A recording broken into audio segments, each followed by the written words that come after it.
tell me, as we launch today's program, please tell me, what was the word that I coined for, like, getting scammed that you guys seem to like? What was the word? I know the word. Fester, you know the word.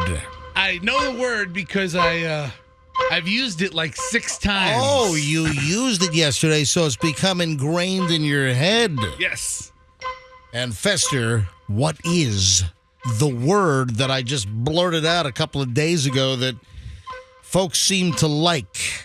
The word is Wuki Woo. There you go. That's right. Yeah, another word for getting scammed. You came up with that word wambuki. Wambuki. From some guy off your RV lot, right? Some sales guy? Some sales weasel. Wambuki. And that, I thought, really encapsulated Scam-a-lam and ding-dongs. Oh, yeah. Yeah. So, and then I came up with Wuki Woo. I don't know. I think maybe based on the sneaky Wookiee from the Star Wars movies, right? I don't know that the Wookiee was sneaky as much as he was crafty. However, sneaky, crafty? Is there really a difference? It's been a while since I've seen Star Wars. But I like Wuki Woo.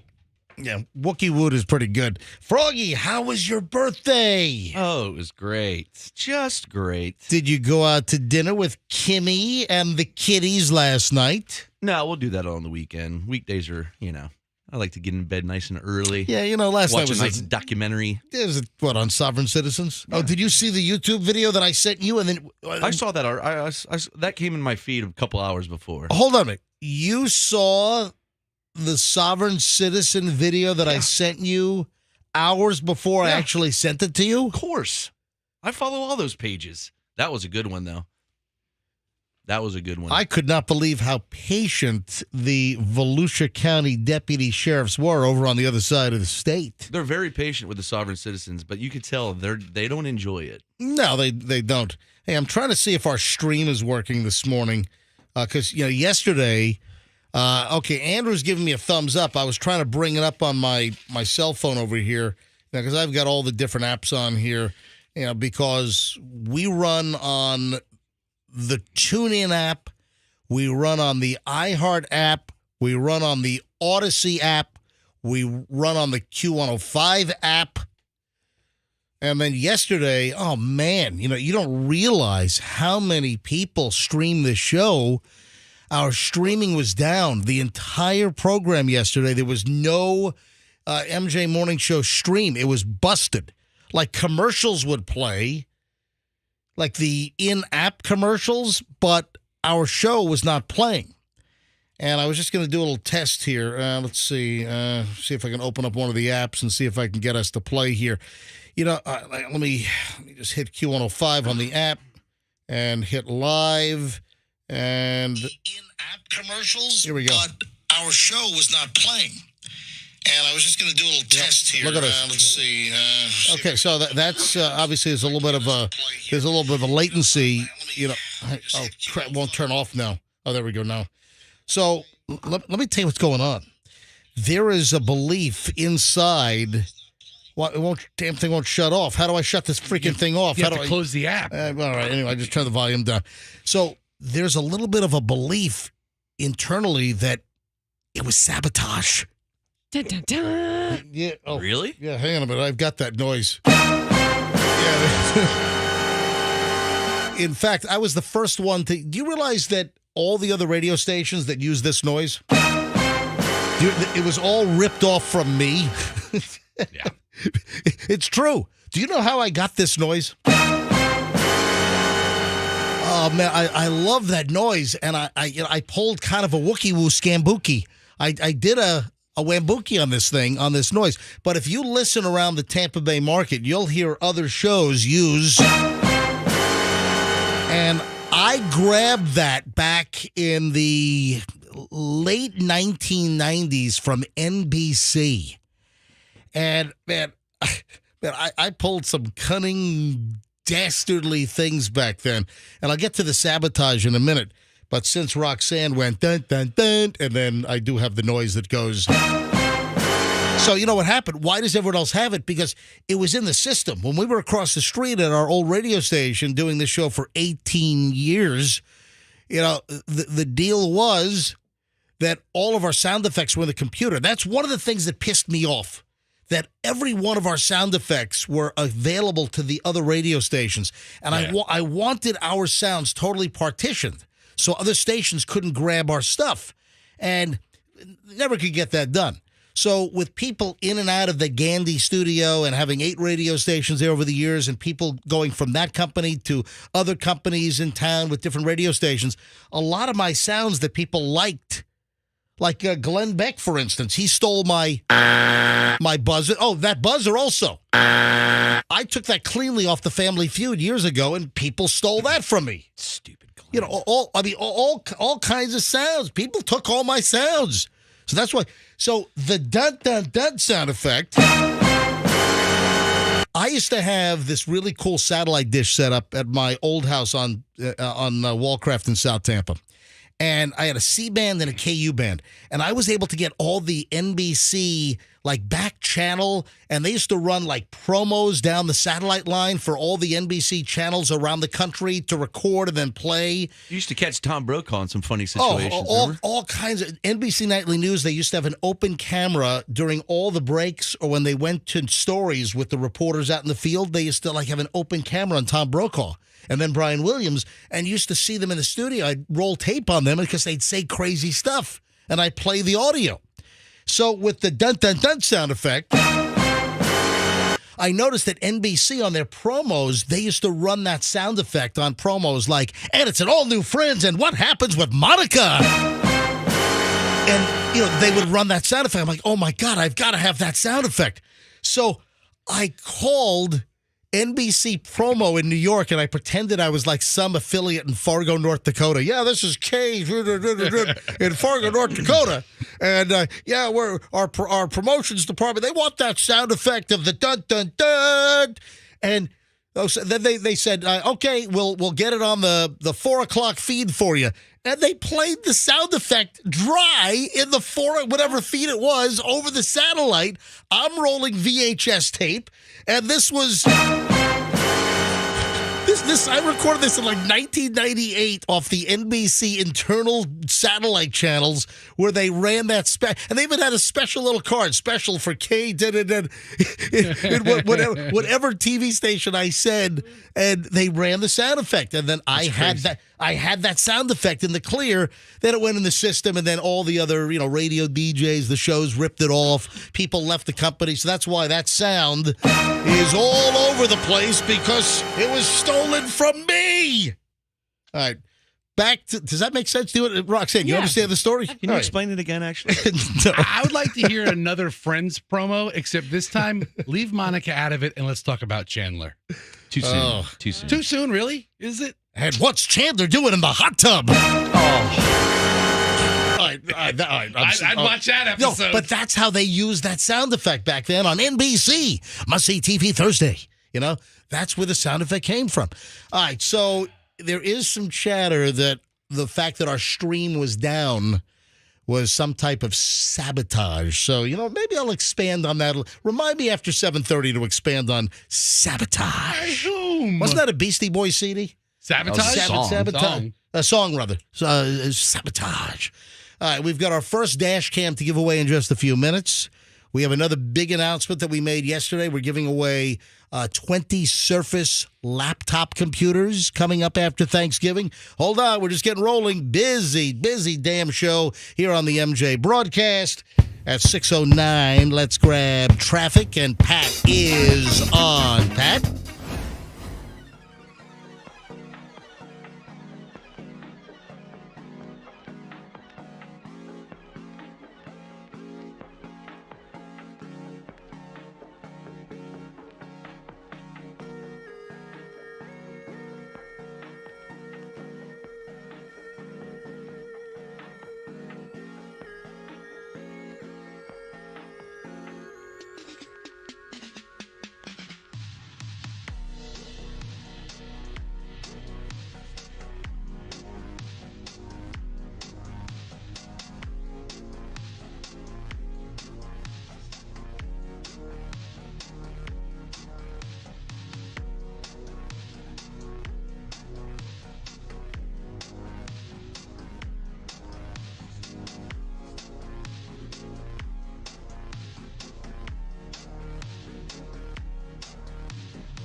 Fester and Roxanne. Froggy is not quite in the studio yet. Here he comes right now. And welcome back, Froggy. I was going to ask Roxanne and Fester something before you walked in the room, but you kind of just spoiled it. I was going to just give them a little bit of a quiz on something, but listen, it's okay. I'll just confront things head on. Just something I've detected recently. Oh, and we'll give away the first dash cam here in just a matter of minutes. It is, what Wednesday today? Yeah. So it's Wednesday today, all day. And we will give away another 4 dash cams, thanks to the Kemp Law Group, one of our great sponsors. Actually, the full studio sponsor. You'll hear, from the Kemp Law Group studios, WRBQ, FM, Tampa, Beasley. So they sponsor the studio, the Kemp Law Group. And I do live commercials for the Kemp Law Group every morning. And we're giving away more dash cams, which they paid for. So I thank them. Yeah. I thank them very, very, very, very, very, very much. And you could be the beneficiary in just a matter of minutes because we're giving away dash cams every hour, every day this week. We've given away 4 on Monday. We gave away 4 yesterday. We've got another 4 today. So 6 o'clock hour where we're in right now. Then 7, 8, 9 o'clock hours. Every single hour, your chance to win a dash cam here on the MJ Morning Show. Then tomorrow, then on Friday. And then I made the big announcement yesterday.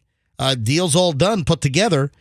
Thanksgiving week is next week. So not next week, not Thanksgiving week. The week after, beginning on Monday the 27th. We've teamed up with Don, the IT guy again, and Team Logic IT for all of your business IT needs.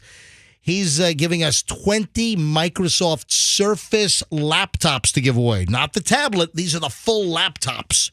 And these are nice units, Intel i5s, 512 solid-state drives. I mean, 13.5-inch high-def screens. I mean, this is a nice computer, and we're giving away 20 of those every hour, every day, the week of the 27th, right after Thanksgiving, here on the MJ Morning Show. So make plans for that. Hey, Froggy, don't take this the wrong way. Hold on. No, listen, this is a positive thing. I don't know. Whenever you start a sentence with, don't take this the wrong way. You think that most people will take it the wrong way? Am I sort of like sealing my fate? Yeah, your entrees to conversations are usually a little like, oh, no. Yeah, like yesterday when you go, Froggy, is there anything you want to say to yourself about my birthday? That's the weirdest thing I've ever heard anybody say to anybody on their birthday. Hey, wish yourself a happy birthday. No, you're not supposed to do that. Nobody Other does people that. do. All right, so you did not go to dinner last night with the family because it was kind of like a lame Tuesday night, right? Yes. And you'll celebrate your birthday this weekend. You'll go out, Friday or Saturday night? Sure, why not? You guys have any? Can you guys all get close to the microphone? Like, Roxanne, you're not projecting lately. Froggy, you're like as quiet as can be. Just get in the project on these microphones. Can we say some happy things around here? No. How about we do that? How about we say something? Hey, you know what? Yesterday was his birthday. Froggy, I'm going to tell you something I like about you. Now you are very funny. Now you're projecting. Welcome. No, he isn't. Now you're projecting. All right, so Froggy. So I've just noticed, and I tease this, and let me see if anyone can guess this. Something I've detected with my olfactory senses. Froggy's new cologne? Which would be my sense of smell. Listen, Fester's barking up, Is it my shoes? No. Those are quite funky. And listen, just be honest with me. When you leave the studio of late, so lately, you come back, I'm not smelling the overwhelming odoriferous presentation of the odor of burning cannabis. What a boomer. I'm not. I'm a Gen Xer. Just what's funny is... Just like you. No, so why when you go out during our breaks and you come back, you're not dragging in that whole joint marijuana smell anymore? It's like the last couple of weeks. When you leave during the break, typically you'll do a little wake and bake, and then you come back in. And listen, Froggy carries a medical marijuana card. I mean, it's fully legit for Froggy's medical ailments. But I've noticed that you don't have that overwhelming marijuana smell lately. Can you explain? I've No, I don't understand. I don't do that during the show. That would be irresponsible. I never have. You could take your medicine. I'm not during sure work. why you would said that, but what I did order, I'm recently getting into pipe smoking as like old man pipe with the tobacco. Like Kramer on Seinfeld? Yeah, Like, I ordered the whole kit yesterday. So you're going to be smelling some nice aromas coming up starting tomorrow. I'll bring it in. That's cool. Answer my question. No, nothing's changed. I don't. I'm just saying you'd walk in the studio and I'd get a blast wave of freshly burned cannabis. Okay. And then of late, last couple of weeks, it just doesn't happen when you walk back in the studio. That's all I'm saying. I don't know. Maybe your nose is having issues Oh. because it's still there. I don't. Maybe you're stuffed up. Have you? No, I'm not. I'm fine. Now, have you? Maybe my new truck doesn't hold the odor quite like my old truck used to.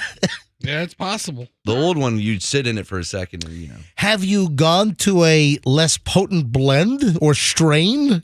No, I don't. And I do more edibles these days than anything else. Oh, maybe that's it. Yeah. Let me smell your breath. You don't want to smell his. No, I microdose on edibles. no, I don't. Hey, I'm always fascinated with lottery stories and, those big wins like that massive Powerball win or the massive Mega Millions win.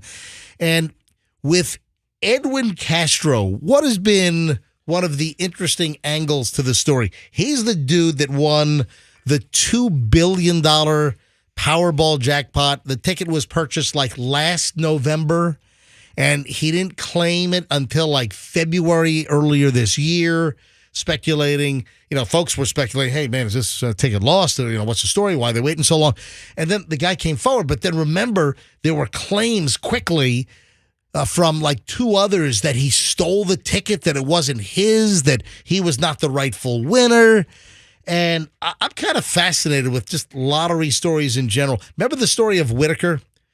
The guy Whitaker out of West Virginia? Virginia. Oh, He yeah. won, and his life went to hell in a handbasket, and like half his family like died. And it was, Kid was kidnapped. it was like crazy. He had a relative that was kidnapped. He was robbed at a strip club. He was in a strip club parking lot with a briefcase with like hundreds of thousands of dollars inside and like jewelry and someone's stuff. The guy, I think he ended up more broke after winning a giant chunk of money from like Powerball. I think he ended up in worse shape after the win than even before he won.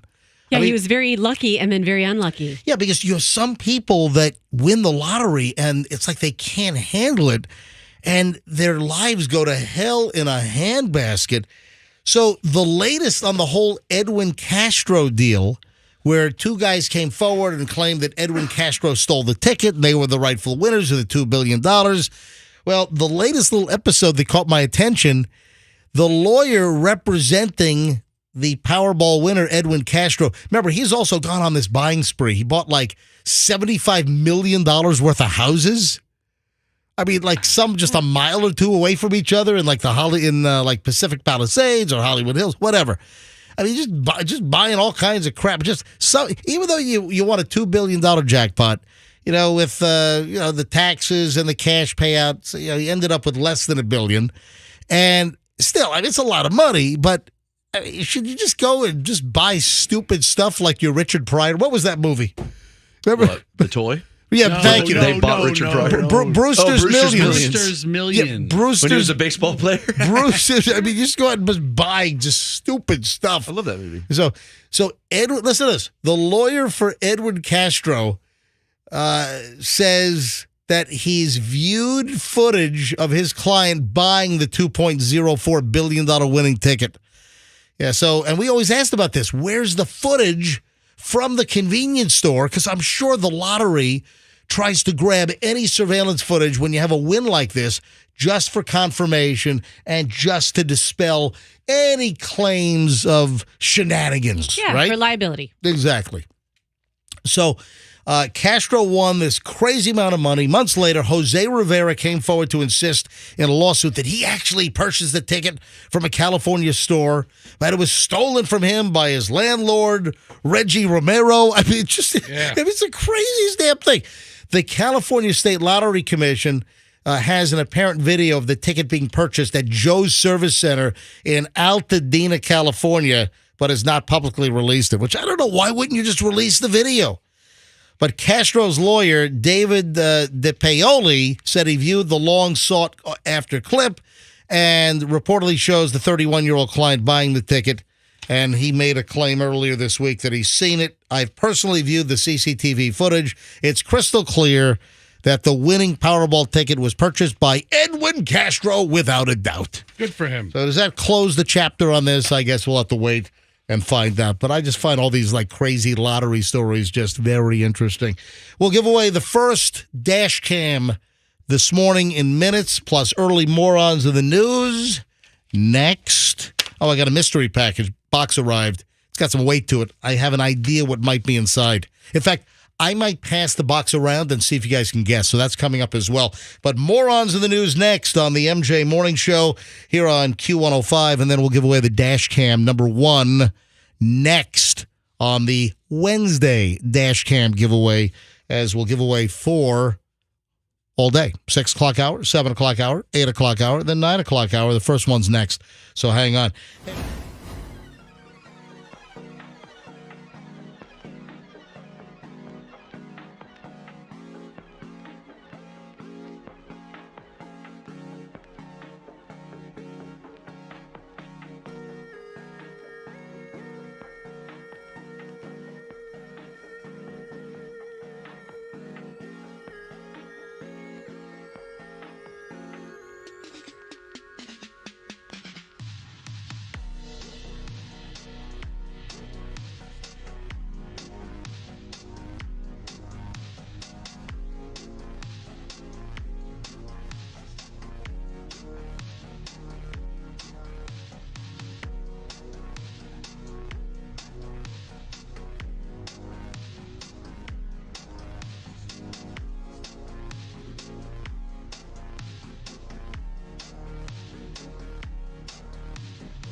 We like to dash cam.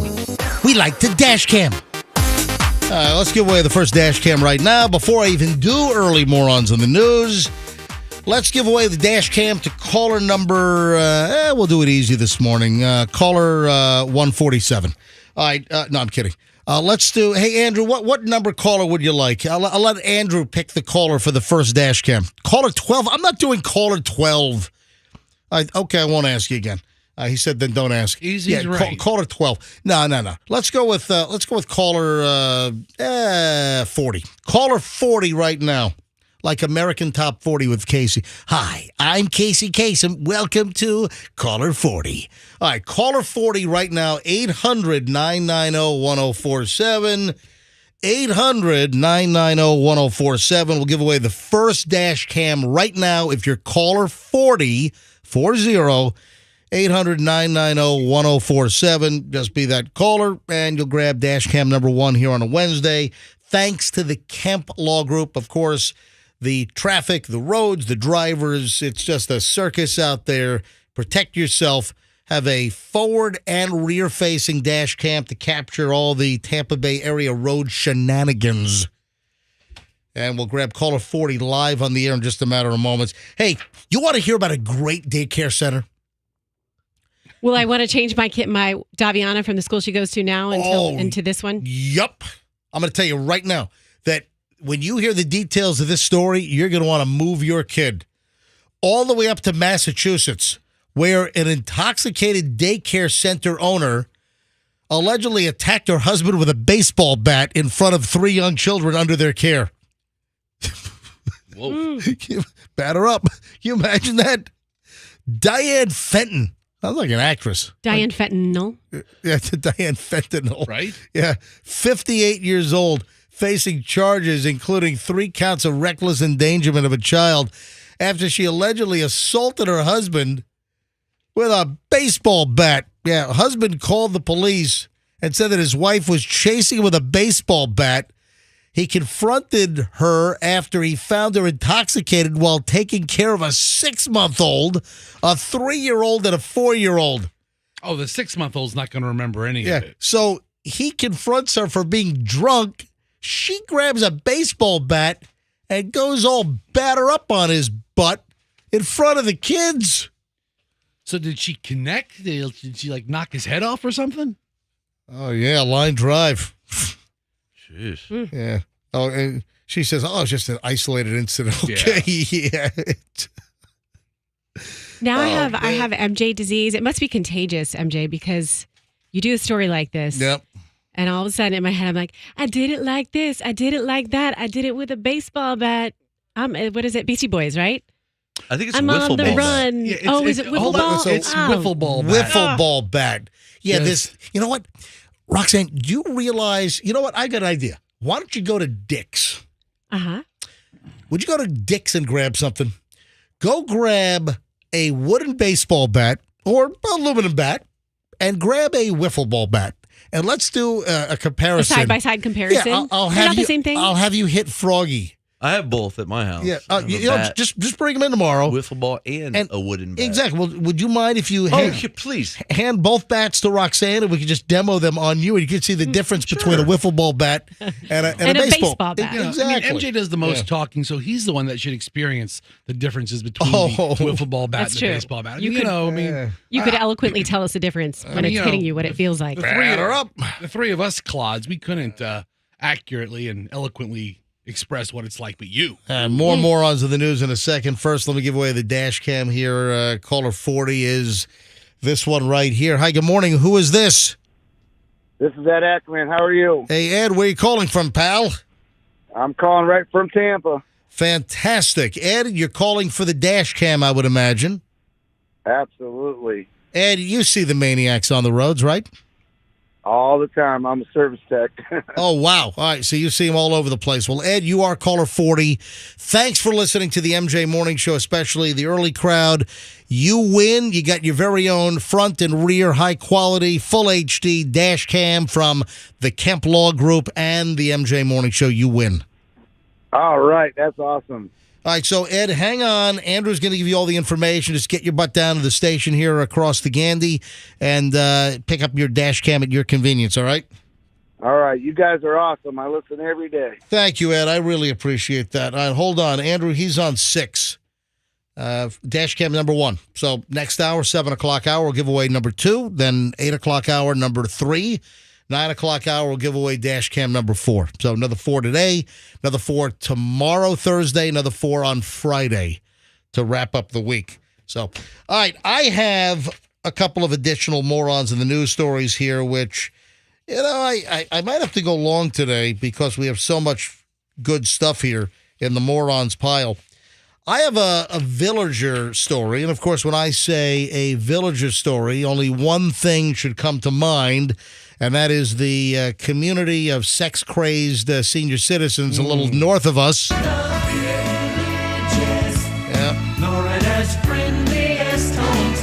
Now, if you walk into Publix, you know, it seems like they have a lot of Publix problems. up in the villages. I mean, the More Publix, Publix, more problems. well, the There you Publix go. is like the nightclub Well, yeah. of the village. Now, listen, Yeah. it's not Publix's fault. Publix has done nothing wrong. They're just existing. It's like the village people up there. Oh, the village people. I was just thinking the village Yeah. people should do a concert at the villages. The villages people. That'd be nice. So Who are if you these boys? if you go into Publix and you steal $200 worth of groceries, what could a possible defense be if you are a villager from the retirement community of the villages? I have dementia. Yeah, the first Yeah, the first yeah. offense should be the age. have dementia. I'm all foggy. My memory's not good anymore. So I'm elderly. hey, listen, a villager with a foggy mind, not a froggy mind, but a foggy mind, arrested in the theft of $200 worth of groceries. Marcia Yanofsky, 74, from the village of Mira Mesa. Sounds nice. Yeah.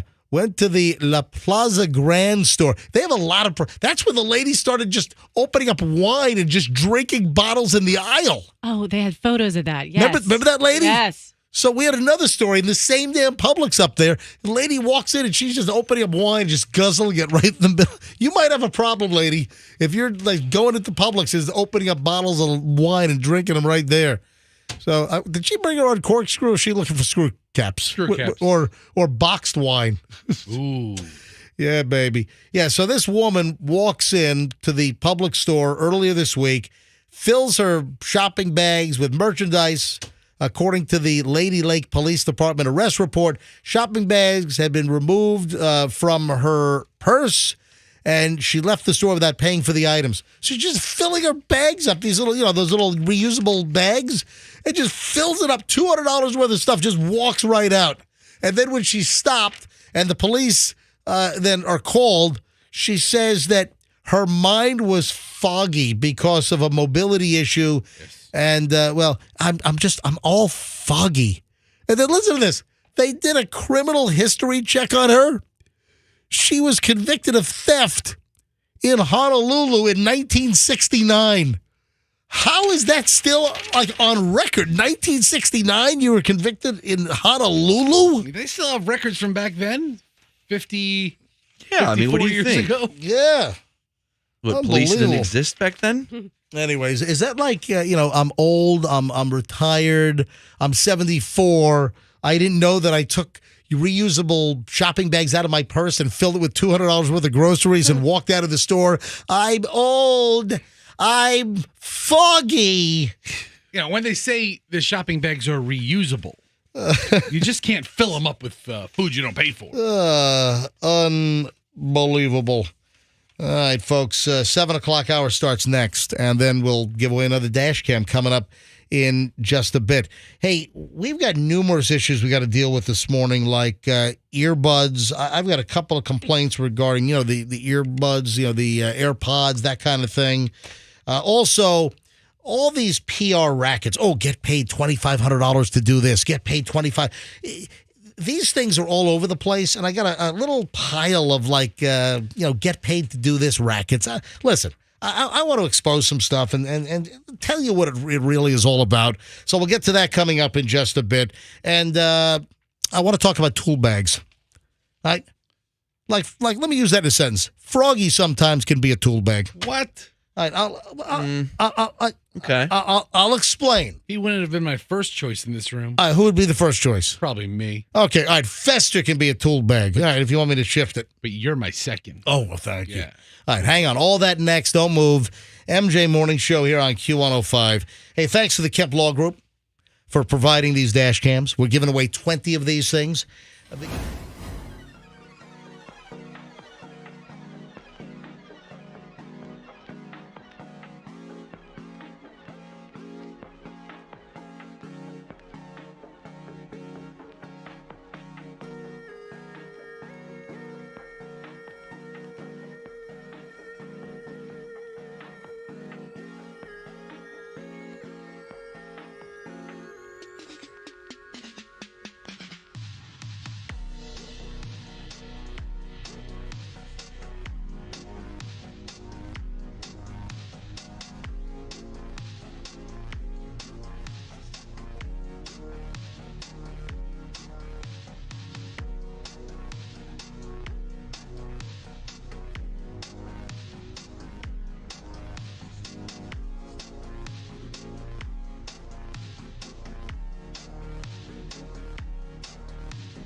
tool bag. I mean, like literally.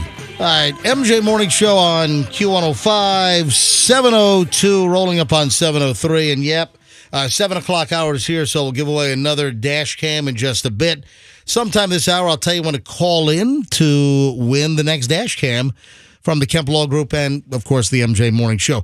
So when I say, what a tool bag, I mean, that sort of has become a derogatory term. Calling someone a jackwagon and, an ass couch. Or, what a tool bag. You've used that term, haven't you? I think, Froggy, you've used that, right? I've never used ass couch, but I've used tool bag quite a few times. I know quite a few. Use tool bag in a sentence. What's up with Fester? He was acting like a real tool bag yesterday. Exactly. So, But you weren't. A tool bag is a sturdy bag used by workers to hold his or her tools or equipment. So thank you for the compliment. would that be like the black and yellow DeWalt tool bag? Sure. Right? Yeah, the tool bag. Well, no. A tool bag is quite reliable and sturdy, so I think it's a compliment. And quite manly. Now, yes. what happens when someone's a tool bag and they literally drop a tool bag? Tool bag? Roxanne, could you text your girlfriend real quick and see if she's available to come on the air? What girlfriend? What girlfriend? Oh, the weather lady. Lee Span. Yeah, from Channel 8. The weather lady? She's a meteorologist. Yeah. Yeah. Do you? Have some respect. I've never heard you address. I'm sorry. What? No, I call Dennis Phillips or Paul Delgado. I call him the weatherman. Yeah, but it's more News like Channel 8 definitely has a Weather lady, weatherman. meteorologist. it's meteorologist. Meteorologist. I got it. All right. So do me a favor. Could you text Lee Span at Channel 8? She's one of the morning meteorologists. Got some weather questions? about tools or bags or both. I have a tool bag question. Just send her a text and see if we can just call her briefly. All right? Okay. About what? About tool bags. All right. Well, she needs more information than that. I'm not going to. Yeah. I mean, Yeah. I don't just say, hey, Lee, it's your girlfriend. your best friend. It's your best friend in the world. What are you eating? What? Would your teeth fall out? What are you? That was disgusting. What are you doing? I just got to the center of a Tootsie Pop. Stop. It's so good. How many licks did it take for Fester to get to the center of a Tootsie Pop? A 3. One bite. Oh, very nice. Oh, three. Okay, you can't bother someone like Lee Span with something like A tool bag. No. Yeah. Listen, just Roxanne, trust me on this. craziness. No, absolutely not. What do you mean, Absolutely not? No, tell me what you want to talk to her about. About tool bags, but you don't need to tell her that. I'm not going to embarrass you, all right? Oh, just say MJ has a question. Listen, just say, Lee, MJ has a question. Can we call you live right now? Lee Span, Channel 8, News Channel 8, Okay. meteorologist. Say, hey, Lee, it's Roxanne. Can MJ call you with a question right now? Just send the text quickly. I don't have a lot of time here, all right? What's it about? The 10-day forecast. Did you send the message yet? No, We're running out of time. Just say, Lee, can we call you quickly with a question? That's it. I'm not going to embarrass you. I'm not going to embarrass her. It has to do with tool bags. So, did you hear about the tool bag, the tool bag during a NASA spacewalk at the International Space Station? Oh, you can't. No astronaut could be known as a tool bag, first of all. They dropped the tool bag, and apparently you're going to be able to see the tool bag with binoculars. Really? Yes, I'm not making this up. Coming back into the atmosphere or just floating around. Was it a Ryobi? Makita. Wow. No, that's a nice it was the DeWalt black and yellow one. Oh. 2 NASA astronauts, Jasmine Mogbelli and Laurel O'Hara, were conducting the first all-female spacewalk outside the International Space Station when a tool bag slipped and just floated off into space. And it's like it's in low orbit. It's just Did that kill somebody? Well, it's a bag of tools. It is. It's a bag of tools. Of all things I don't want hitting me from space, it's like a couple of wrenches and a hammer. But now they're saying that you can see the tool bag. But is there like I want Lee to tell us if because they have all these websites where they can like track when the space station's overhead and the best time to see it. You can see the reflection of the panel sometimes. And, here's a photo of the astronomers tool bag just floating? Hold on. Did you say the astronomer's Or tool the bag? astronauts. What? See, this is why you need an MRI, man. You're using the wrong words and everything. Shut up, Jackass. Do you want to? Do you don't want know to how to call use- Lee? Or she said yes. When's a good time for y'all? Right now. Right okay, now. and I just said, are you good now? That's So- a big ass All tool right, bag. can you hand me your? I need her number. You got to hand me Okay, the phone. I'll write it down for you. All right, hurry up. Write it down, because I Careful want with the cameras. to track the tool bag. I mean, isn't that cool? With binoculars, you can see a floating tool bag that the astronauts dropped. And I'm going to need this piece of paper back Oh, yeah. Isn't that thing going to whatever. fall to Earth? Why are you going to need this back? because I do. Paper. All right, calling up Lee Spann from Channel 8, who is available to take our call right Do not now. embarrass me in front of my friend. I'm Do not not gonna- embarrass I'm me. not going to embarrass. Hello. Lee Spann. Yes. It is the MJ Morning Show. I'm MJ with Fester Froggy and your best friend Roxanne. Hi, everybody. Happy Wednesday. Hey, happy Wednesday. Hey, Lee, I know that you guys have like websites or you guys have information on like things that happen up in space and things that might be visible, like when the International Space Station's like flying over Florida and you might be able to see it. Did you see the story about the astronauts dropped a tool bag and it's like floating around and you can see it with binoculars?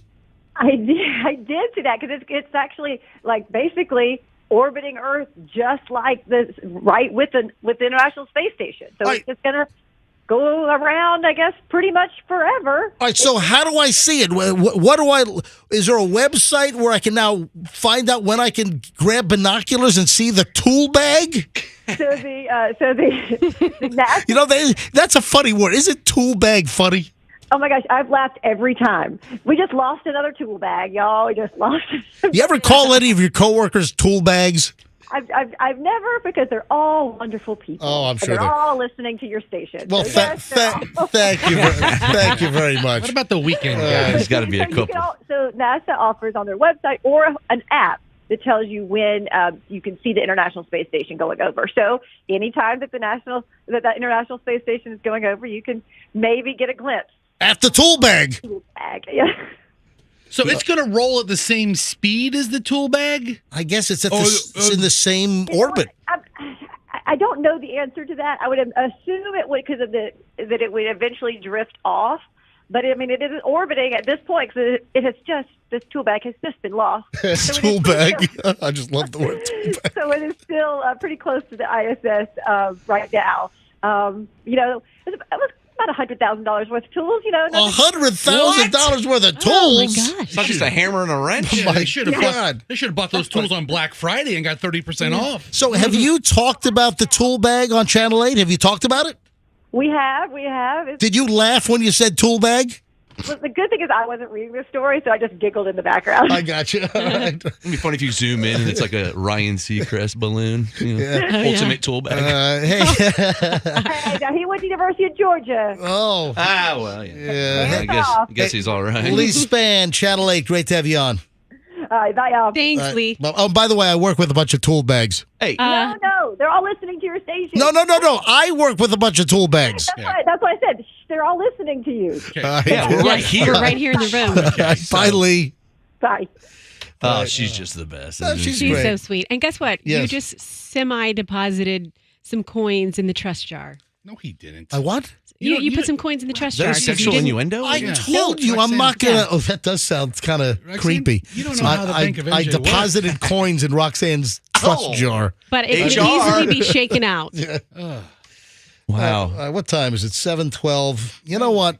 I don't want to get too late here. I'm sort of on time right now, and we can start the hour and 20 minutes of nonstop MJ next.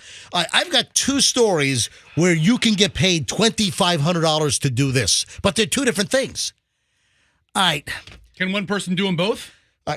I'm sure you could. I mean, they're two separate entities, but, folks, can you determine what's like a PR stunt? And, how many people say, oh, man, yeah, I want to get paid to do it. It's a stunt. I mean, and a lot of times it's just goofy, dopey stuff. So I'll get into that coming up in just a bit. Also, are you aware of how you could get in trouble if you hire somebody to do work at your house? Do you know that you could get totally royally hosed because they're a bunch of unreliable jackwagons? Would tool bags be appropriate to describe those people? Yes, it would. No, it makes me angry. It hasn't happened to me, but it just makes me angry. Also, people are getting angry over like earbuds, like AirPods. There's a situation which is becoming more common with the earbuds, and it's pissing people off. Also, I've got an HOA story that is just pissing me off. God, how mad are you today? Well, no, I'm just. Everything's pissing you off. Well, no, I'm just. Bunch of tool bags. I'm just saying that it's nice to vent, and I think that people also can relate to some of the things that I'm going to bring up in just a few minutes. Oh, yeah. I have some venting, too. Yeah. I'll get in there. All right. Yes. We'll let Roxanne vent as well. All right, 7:13 at the MJ Morning Show here on Q105. And we're back in minutes, and we start an hour and 20 minutes of nonstop MJ next. Oh, also, a lot of commentary on my Walmart video with the sanitizing wipes. I mean, I think some people take me a little too seriously. Which, Very controversial. yeah, which I'll explain coming up in just a bit. Hang on, we're back in minutes on the MJ Morning Show. What?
Here we go. 1 hour and 20 minutes of nonstop MJ starts right now.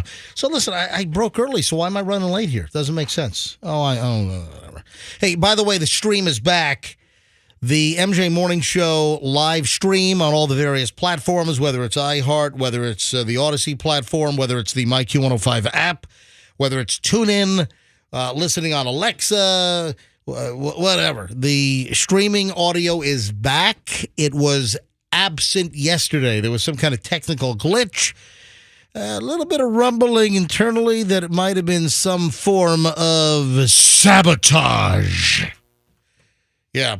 What happened to my reverb? Someone turned my reverb off. Yeah. Sabotage.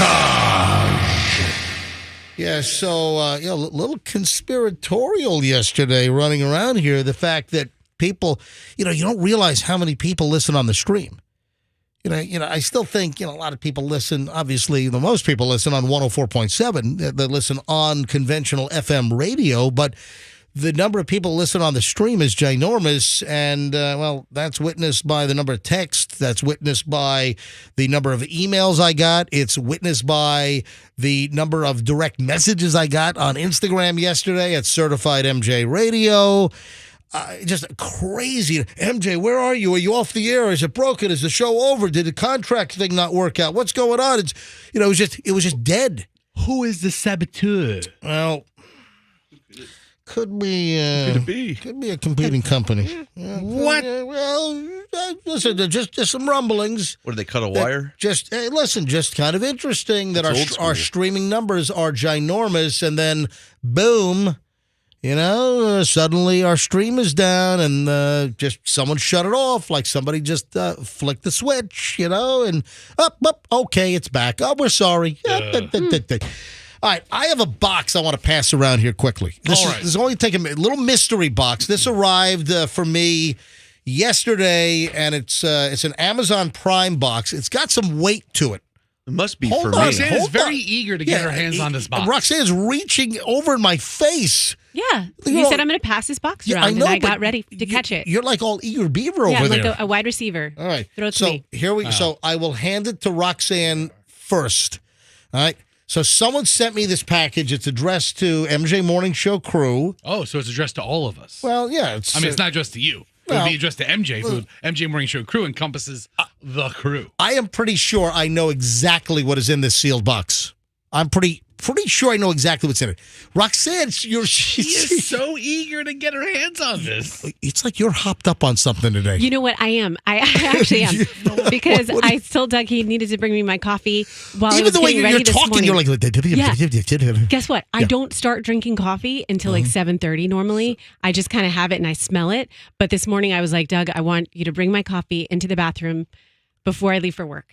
Oh. And so I've been drinking coffee since 4:45. Oh, bathroom coffee. That's it. Ugh. You are as I'm putting makeup on. I'm just kidding. You're all jittered up good. You're like... Yeah.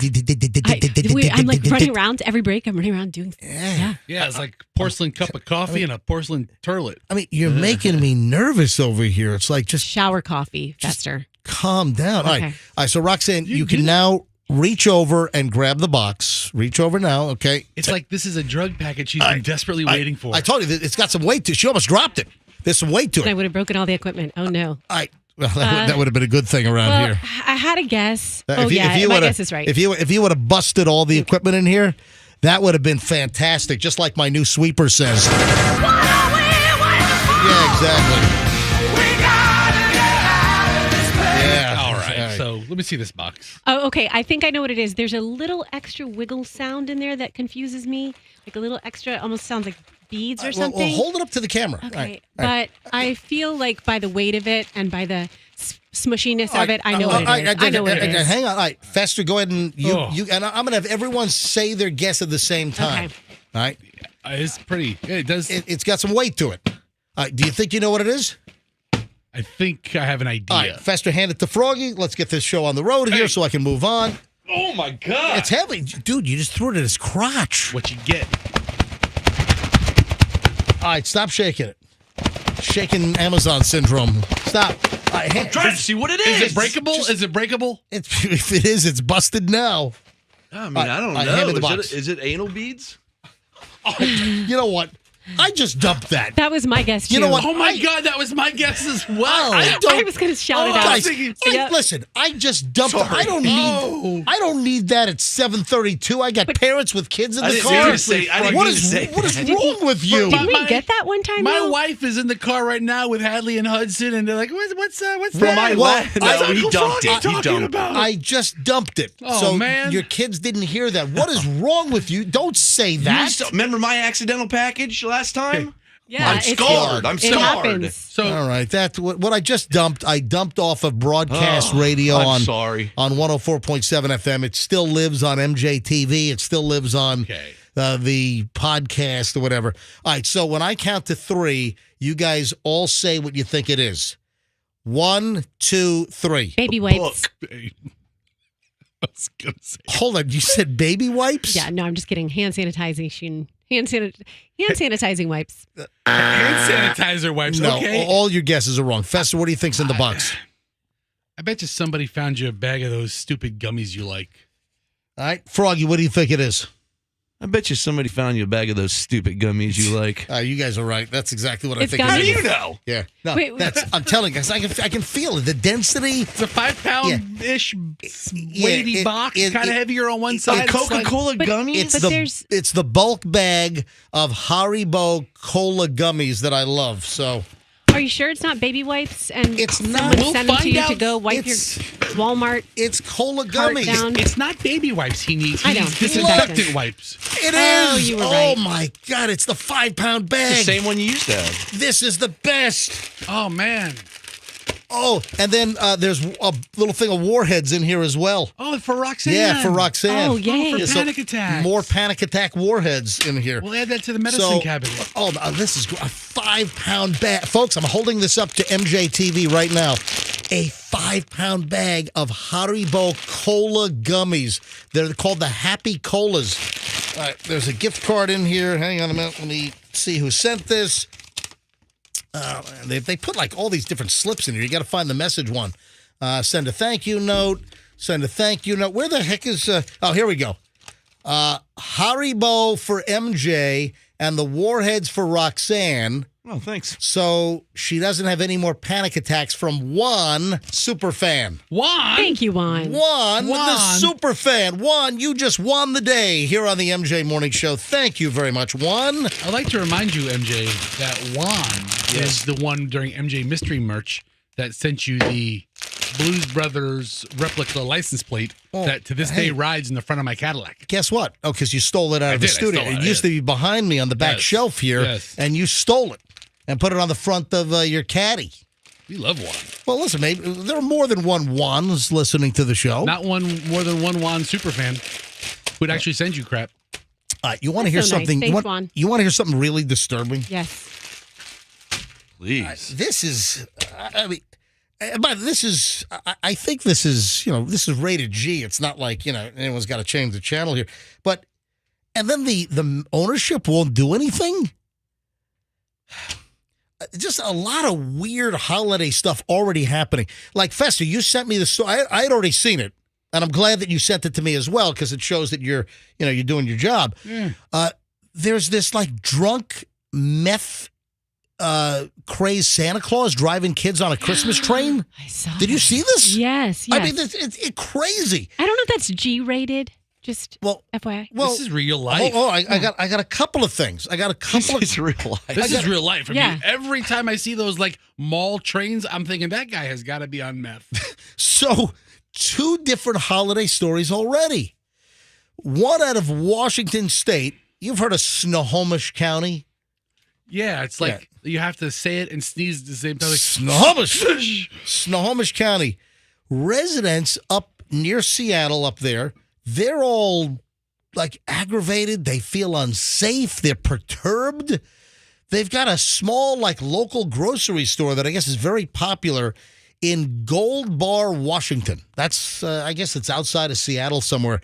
Gold Bar, Washington. Let me guess. There was a big gold rush there back in the 1860s.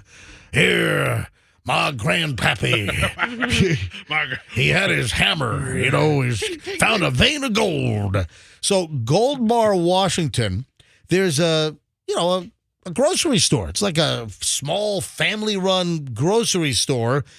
And photos appeared online of this man, the cashier, wearing a T-shirt. Now, the problem is what was printed on the T-shirt. So this dude is standing at the checkout counter. He's working the register. He's checking people out with their groceries. And the dude is wearing a T-shirt that reads, "I'm dreaming of a white Christmas. Knights of the Ku Klux Klan." What the? Okay, that's. I mean, are you? And then he had a gun. He had a holster and a gun at his side. I mean, what is going on here? He's looking for. He's looking for a party. That doesn't even work in the song. Oh my God! So it's this grocery store in Gold Bar, Washington State, local grocery store, and the cashier is wearing a T-shirt that says, "I'm dreaming of a white Christmas." The guy's got this long biker beard on. He's got a gun and a holster next to him. All right, do you have the roll this back. Fester just brought up the TV report from Cairo 7, KIRO, out of Seattle. All right, roll it back to the beginning. All right, here we go. Listen. All right, play the audio. Hit play. All right, go play ahead. and hold on. Give me volume. Grocery store in Snohomish County. Here we go. That's the cashier. He's armed with a gun. He's wearing a KKK T-shirt. Some customers say they felt very unsafe. Yes! Thank you for joining us. I'm Monique Minglavin. And I'm Aaron Wright. New at 6, Cairo 7's Gwen Baumgartner joins us from Gold Bar, where the town is now divided. Gwen, that's over the bold statement by the employee and the store owner's response. Let's go live. Yeah, Aaron, and behind me is the grocery store at the center of that viral photo. It was posted about 2 days ago, and it's already started a town-wide discussion over free speech versus hate speech. What? The world is a scary place right now, and Gold Bar should be a safe haven for those of us who live here. I agree. A small town divided. Didn't everybody fight for our freedoms, for free speech, and to be able to do what we want here?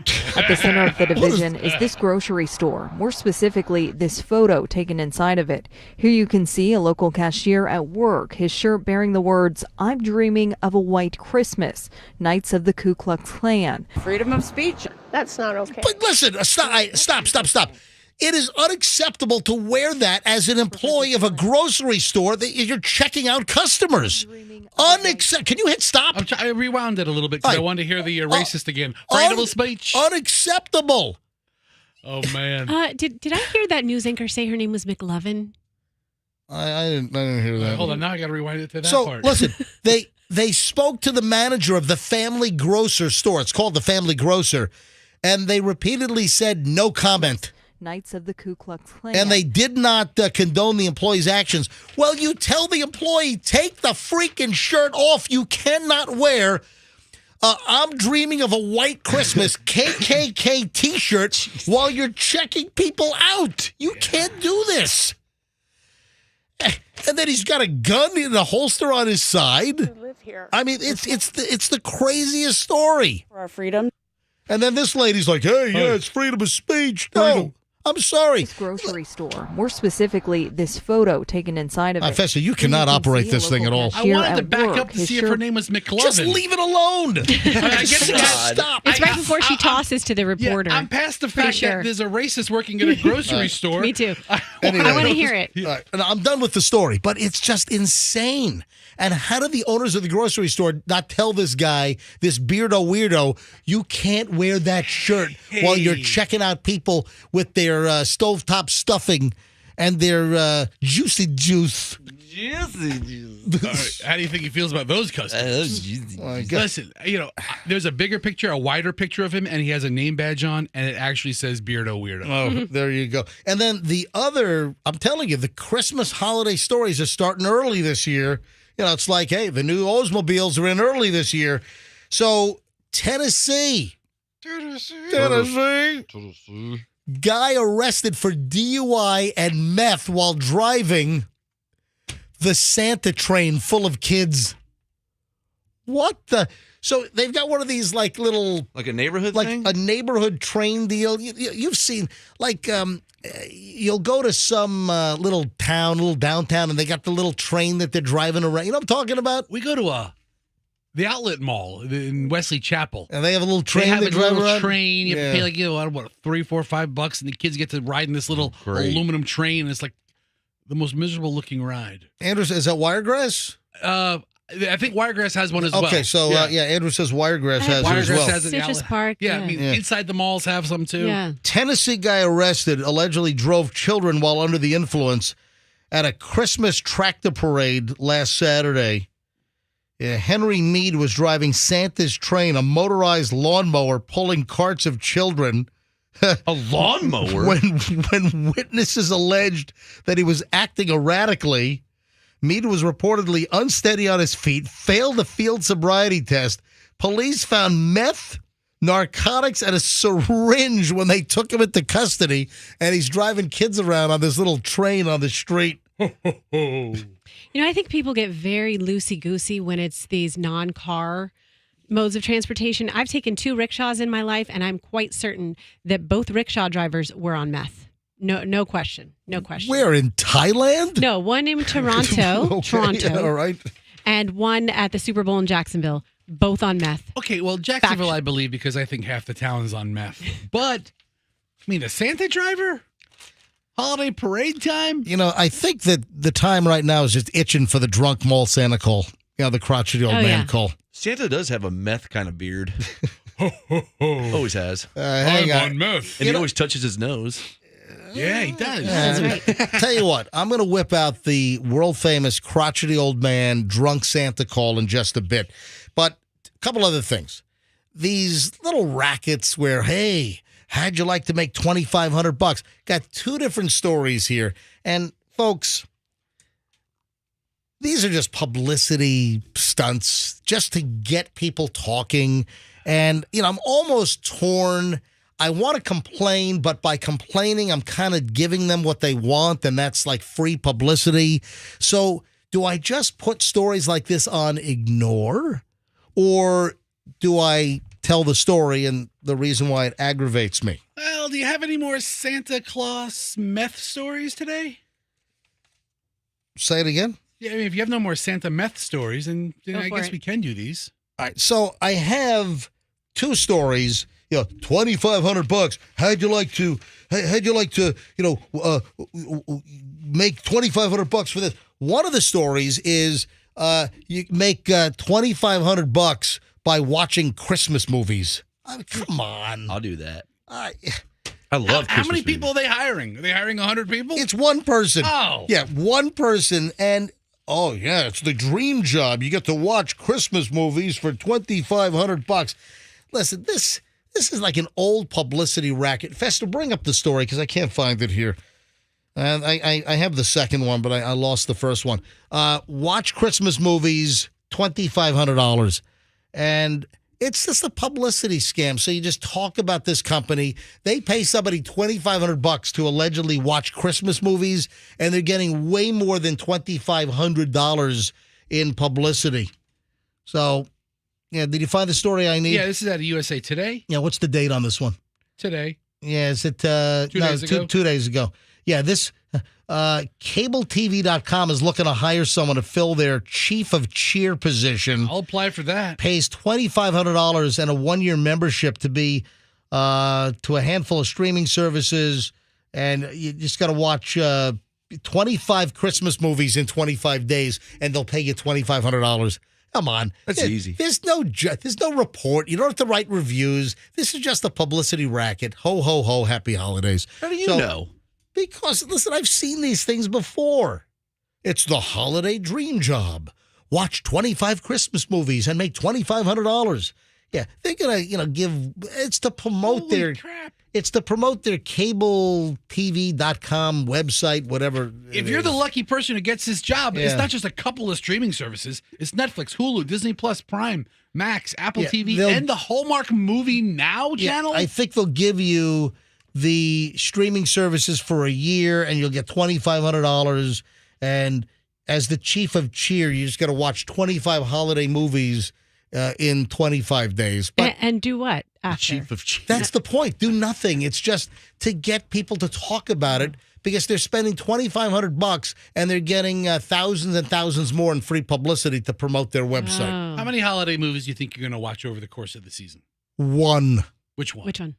Elf. National Lampoon's Christmas Vacation. Snitter's Fall! I mean, I'm good for a handful of them. I don't think I watched 25. I've already watched 25. And then the other story, another $2,500 could be yours. Another publicity stunt here, folks. Let exterminators release 100 roaches inside your home for $2,500. So then they can show you how good their exterminator services are so they can kill the roaches that they release in your home. So, hey, raise your hand if you want to let exterminators release 100 roaches in your house.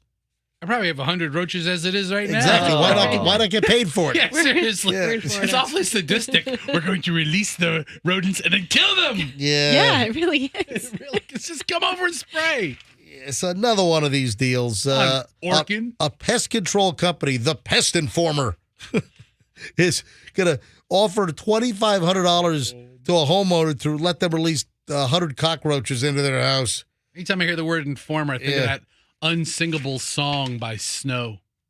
Informer. That song, is that what you're talking That's about? the one. Right. What the hell is he saying? And then you hear informer. Detective said Daddy Snow stabbed someone down the lane. Is that what the lyric is? That's what the detective said. That Detective said someone down the lane. I lick a boom boom down. All right, Froggy, give me a headache. What about what's I want to lick 'em boom boom down? That doesn't sound appropriate. All right, let me give away dash cam number 2 right now. Let's go with caller number 50, caller 50-800-990-1047. You'll win the second dash cam today. This is the 7 o'clock hour dash cam. We give away 4 every hour, every day this week on the MJ Morning Show.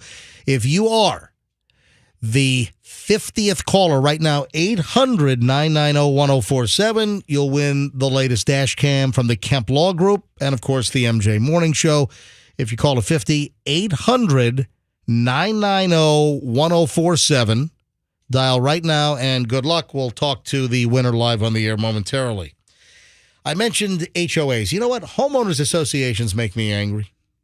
They do. They make the worst. And you know, if you live in a deed restricted community, you know, listen, rules and certain boundaries that keep a community nice.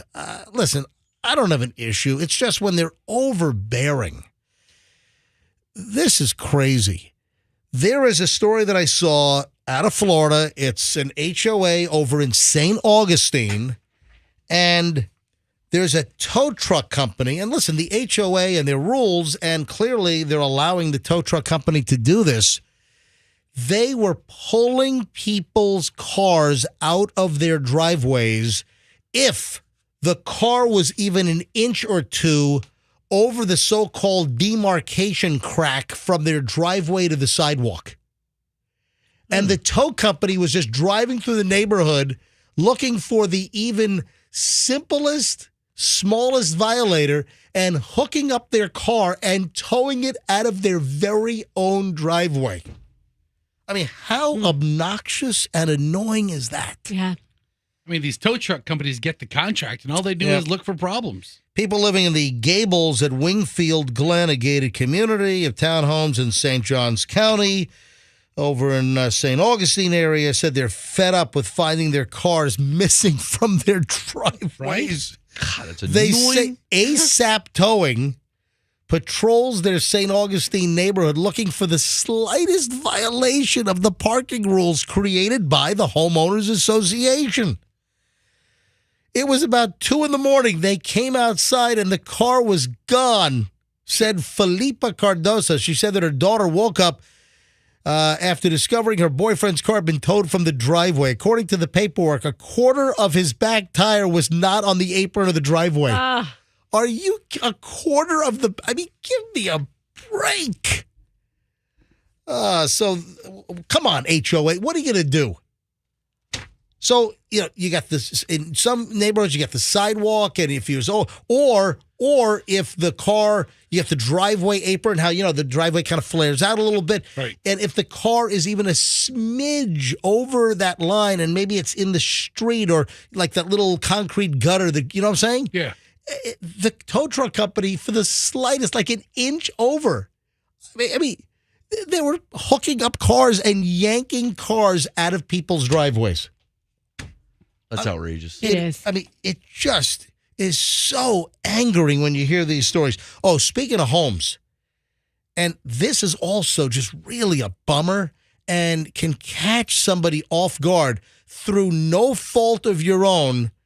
Your house could be screwed. What? Yeah. Hang on. I'm going to tell you in just a second. And then I got the earbud issue. I've had numerous people complain about the earbud issue and in society. So hang on. Earbuds in society. Just a second. Mm-hmm. Let me grab the 50th caller. Hi, good morning, MJ Morning Show. Who's this? Maddie. Maddie? Yes. Is that short for Madison? Madeline. Madeline. Okay. All right. That was my my second guess. All right. So, Madeline, where are you calling from?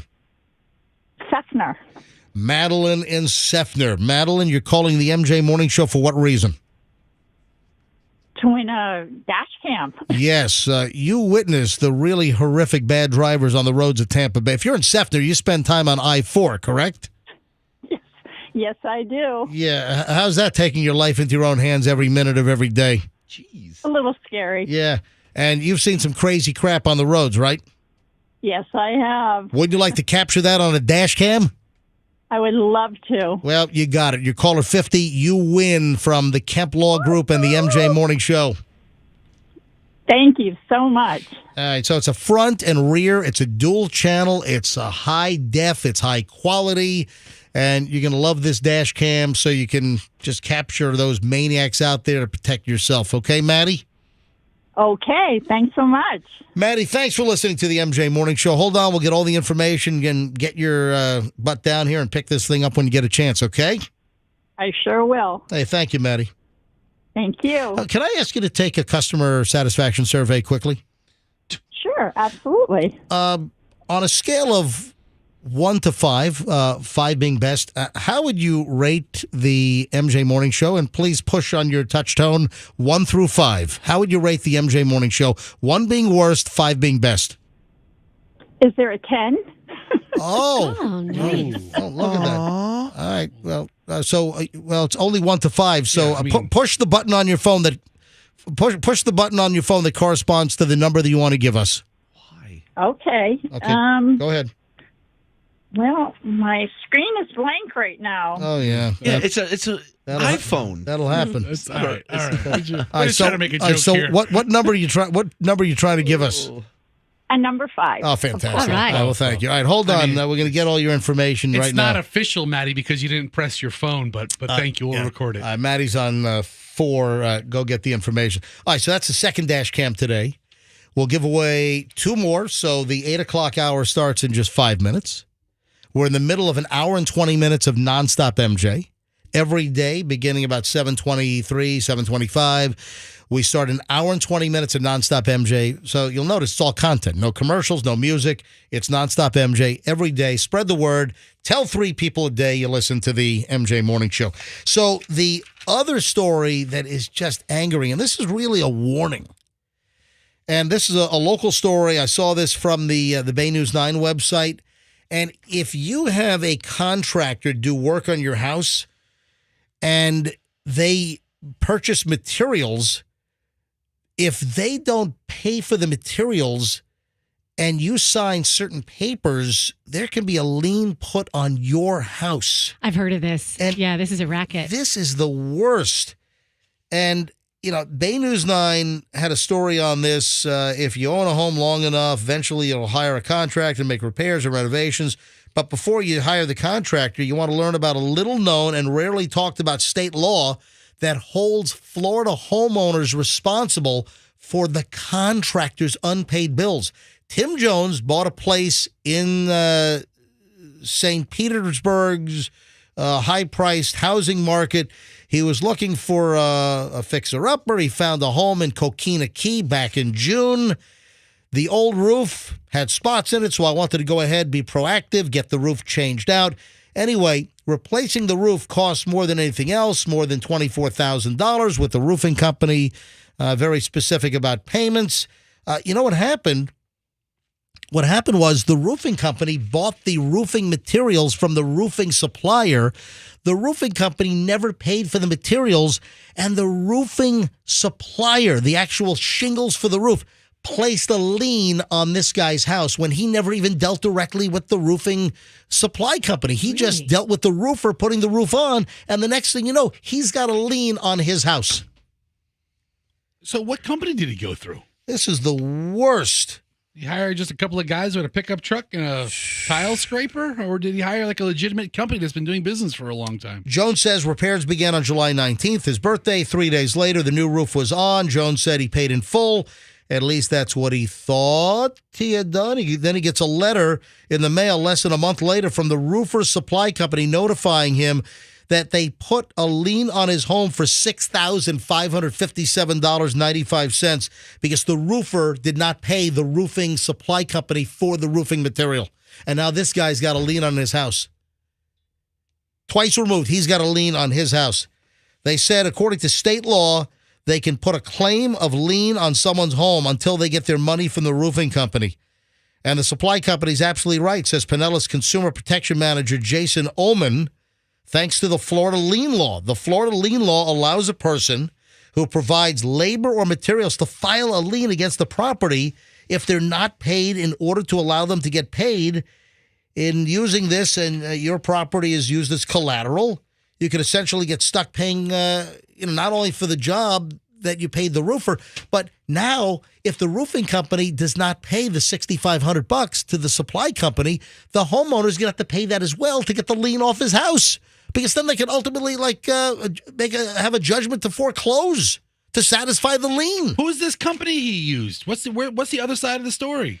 Yeah, the story doesn't have the name of the roofing company. How is that not in the first paragraph? Yeah, it's not in here. So in the story from Bay News 9, I do not see the name of the roofing supply company, nor do I see the name of the roofer, which I think that's very important information.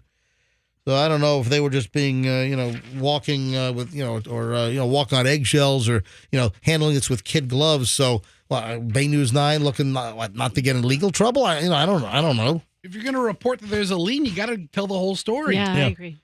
Absolutely. But I don't have names of either the roofing supply company or the roofer that didn't pay for the shingles, causing this guy to have a lien on the home. But that sucks. This guy should have called banking. She'd be knocking on doors. That's exactly what I was thinking. She'd kick a door in. Mm-hmm. Hey, roofer, what the bleep is going on around here? You know what? We ought to call Shannon Benkin. Give her a tip on this story. Well, hold on. No. Not this story. Huh. Just bash your door in by Benkin or something like that. Yeah. Broken Bankin. Yeah. Bankin bashes in. Yeah. Yeah, when you got a real problem, Bankin's going to bash your door in. Some pool contractors on the toilet. She kicks it in. And hey, we need to talk to you right now. Give them their money back. We got some questions for you to answer. Exactly. Jeez. All right, now on to the earbud issue. What's the matter with earbuds? I love mine. Well, I don't know what the issue is. Hold on. Yeah, Andrew wants me to grab. Oh, look at the phones. Yes, Andrew, you want me to grab calls here? All right, hang on. I guess folks want to weigh in on the lien issue? Well, a bunch of people probably have liens on their houses because of sketchy people. Hang on. Let's see. No, wait, hold on. No, it's not that. Hold on a minute. Good morning, MJ Morning Show. Who's this? What's going on, baby? Oh, it's the Titanic guy. It's JD. Hey, JD. Oh, you know what it is. Okay. What's up, JD? So, JD, folks, this is JD with the largest collection of Titanic double VHS sets in the world. JD, how many Titanic double VHS sets do you have now? We have 2,467 copies of the greatest movie of all time. I love him. I love him. So, JD, why are you calling the MJ Morning? We call you. Why are you calling us? I just want to let you know that I'm doing an official Titanic meet and greet / Titanic drop-off soon, baby, in Largo. Ooh. All right, so hold on. So people can come and meet you and drop off their VHS copy of Titanic in person? Oh, that is correct. What, like in a Big Lots parking lot or something? Oh, yeah. Oh, yeah. All right, where is this going to be and when? Largo in Retro Rat. I'm talking Retro Rat, baby. It's a comic book shop in Largo, Florida, and I cannot wait. All right. I think I got a couple copies for you. When is it? December 2nd. My birthday. All right, listen, JD, I love you, but you're terrible at giving out details. Where is Retro Rat located besides the city of Largo? Largo, Florida, baby. East Bay. You know what it is. You're going to make me look this up? Dude, you just go to Google. You type in Retro Rat Largo. It'll give you the Google map. It'll give you the whole thing. All right, so It's Retro at 1915 East Bay Drive in Largo. How long did it take you to find that, Fester? He's the one giving out the details. He's the one that wants people to come to his event and give them old copies of movies. All right. So you're going to have December 2nd. Is that a weekend?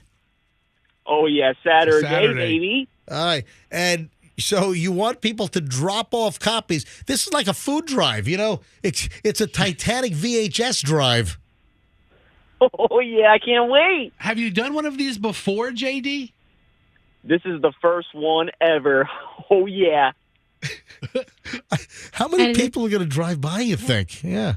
It's a good question. Yeah. And it's on your birthday. You know who else just had a birthday? Leo, a.k.a. Jack. Oh, JD, my man. I love Jack Dawson. Yeah. All right. So December 2nd, what time is the VHS drop-off going to be? Noon to 4 o'clock. Oh, I don't know if that's enough time.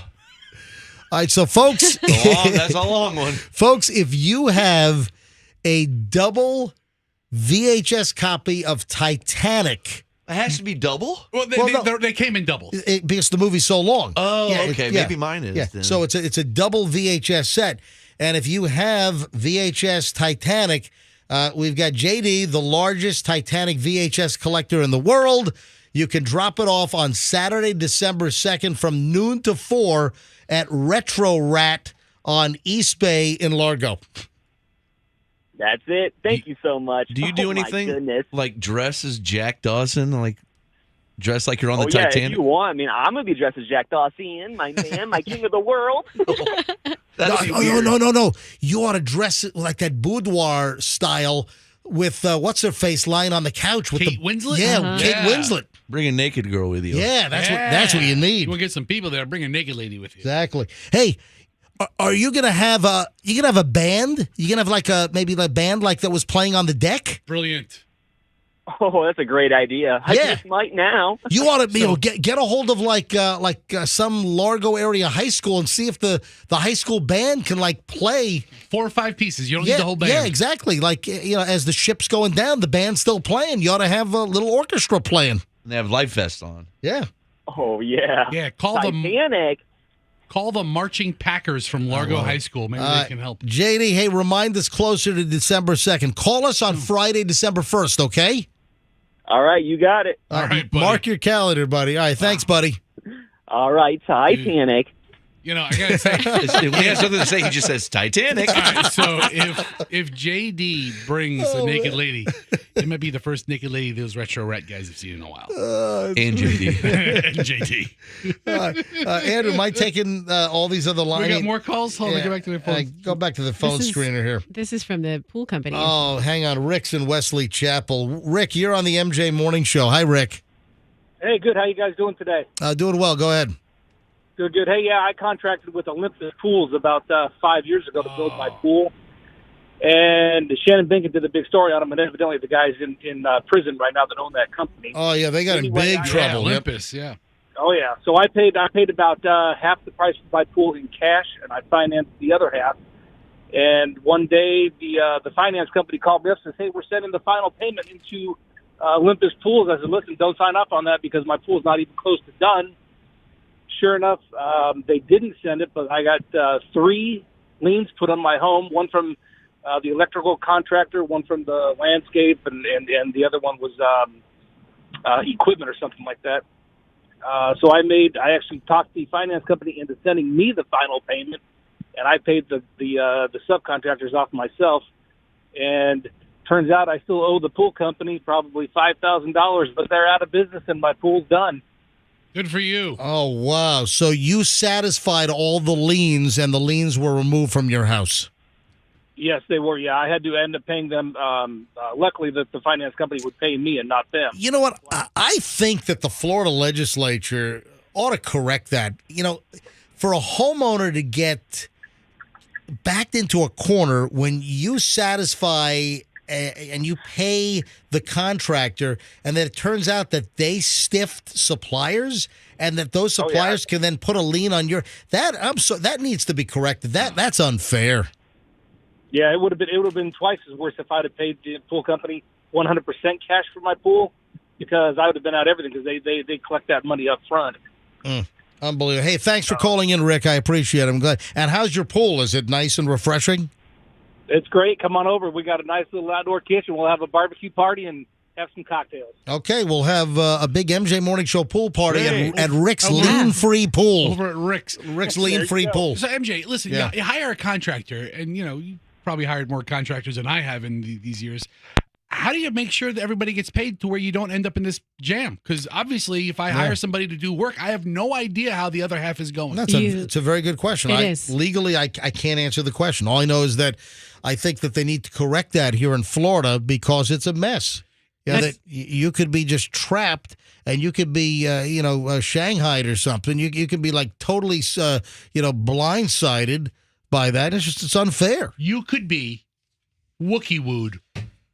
Yeah, you could. There you go. Yep. You have to do your due diligence on who you hire. You just have to do your research. You have to make sure that they've got all their ducks in a row and make sure you're working with a good person. I have had numerous people, and I got to call Michelle. Michelle, listen, I meant to give you a heads up and a warning.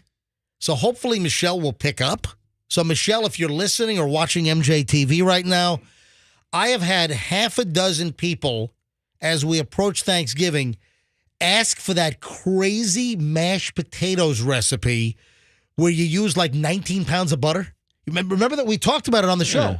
There was literally more butter than there were potatoes. It in is, this but recipe. it's incredible. It is so good, and you can only eat it every fourth Thanksgiving, or else your arteries will clog instantly. But I can't remember. Hold on a minute. Oh, man, I'm picking up phones here, and every line's ringing. Hey, Andrew, can you pick up all these? I've got every line is ringing. Can you screen these calls? I don't know what you're doing in there. Let me call Michelle here quickly. Better have her sell her recipe. Just give out your recipe. It doesn't matter with you. Well, hey, I'm calling Michelle. I'm trying to call the house phone here, and I got to figure, do I dial a 1 on this? I think I might. Sorry, but your call cannot be completed. Who's that guy? Michelle sounds sick. Who the hell is that? Who's this? Who the hell's Who's that this? guy? I never heard of him. Who's that? Has the phone company started hiring people from the mailroom to start? Yeah. All right, we're going to need you to record. I don't know. Who the hell was that? Sorry. I think I got it now. Hey, Michelle, pick up the phone, would you please? I got listeners. They have needs. I want to provide good customer service here at the MJ Morning Show. Hello. Hey, Michelle, I'm sorry to wake you. Are you sleeping? Half sleeping. Do you have MJ TV on the bedroom TV? No, I have the radio on. Oh, the radio on. All right. Hey, I've had numerous people. 7 pounds. I'm sorry, what? I think it's 7 pounds. 7 pounds of butter? I think so. All right. What was the name of the chef? Because once you know the name. I forgot. What? It's a French chef. If you look it up, it's like. It's French. It's like Jason Robards or something. That's not Jay. That guy was an actor, an American actor. Joel? Hold on. What do you think? Joel Robuchon? Oh, that's it. Yeah. Joel Robuchon. That's it. Fester found it. Off. Oh, yeah. It is Palms puree, which is mashed potatoes. Yeah. Hey, so Michelle, real quick, I'll let you go back to sleep. So explain to everyone just essentially this crazy recipe. What do you remember about? Remember. Other than there was more butter than potatoes, and you just have to whip it really well because it literally is like potato puree, and you should only have 1 tablespoon. But one tablespoon will put you Well, in the. I mean, like a serving spoon. You know, like, One tablespoon will put you in the cardiac unit. So it calls for 2 pounds of ratte or Yukon potatoes, 1 pound of chilled butter cut into small cubes. Oh, because I made it. I'm sorry, I made it for like 8 people, so I made Yes. I like quadrupled the rest. Yeah, Michelle scaled it up. But it's a 2-to-1 potato to butter ratio, which seems really high. I just found it. Best mashed potato recipe by Joel Robuchon. Oh, isn't he dead? I think his mashed potato recipe killed him. I think the guy, he's not around anymore. The guy died. They actually embalmed him with this mashed potato. The potato puree. All right, so folks, for those that are listening, because I've had numerous, I'm telling you, 6 people have said, hey, MJ, what's that mashed potato recipe that Michelle, because people are getting ready to, do Thanksgiving. So what you want to do is go to Google or Bing or whatever, go to DuckDuckGo, whatever search engine you use, and type in mashed potato recipe, Joel, Joel, that's probably Joel Robuchon, Joel Robuchon, Robuchon, and it is the craziest, most delicious mashed potatoes you've ever had in your life. It is the most ridiculous amount of butter that goes into this mashed potato recipe, but it is amazing. So here's a spin on it. It's Anthony Bourdain's. Listen to me. I love Bourdain. Listen to me. I love Anthony Bourdain. Listen to the whole pissed that he frickin' hanged himself in a closet in France. Oh my God. But I don't need Bourdain. Don't mess with Joel. Listen to the whole sentence. All right, go. This is Bourdain's version of Joel recipe. Yeah. 4 pounds of potatoes, 6 sticks of butter. Oh, now you're munging it all up. I'm telling you, a lot of butter. Just stick with Joel Robuchon, folks. Basically, just like boil some potatoes, and however many potatoes you cook, double up on the butter. Yeah. Stick it in. All right, go do a search, Joel Robuchon, Robuchon, mashed potato recipe. Make those for Thanksgiving next week, and you're going to be blown away. Have 911 on your phone and just get ready to hit send. All right, just in Your case arteries are going to be clogged. Yeah, just in case you need, But what a way to go! Yeah, EMTs. Yeah, death by mashed potatoes. All right, Michelle, you want to go back to sleep now?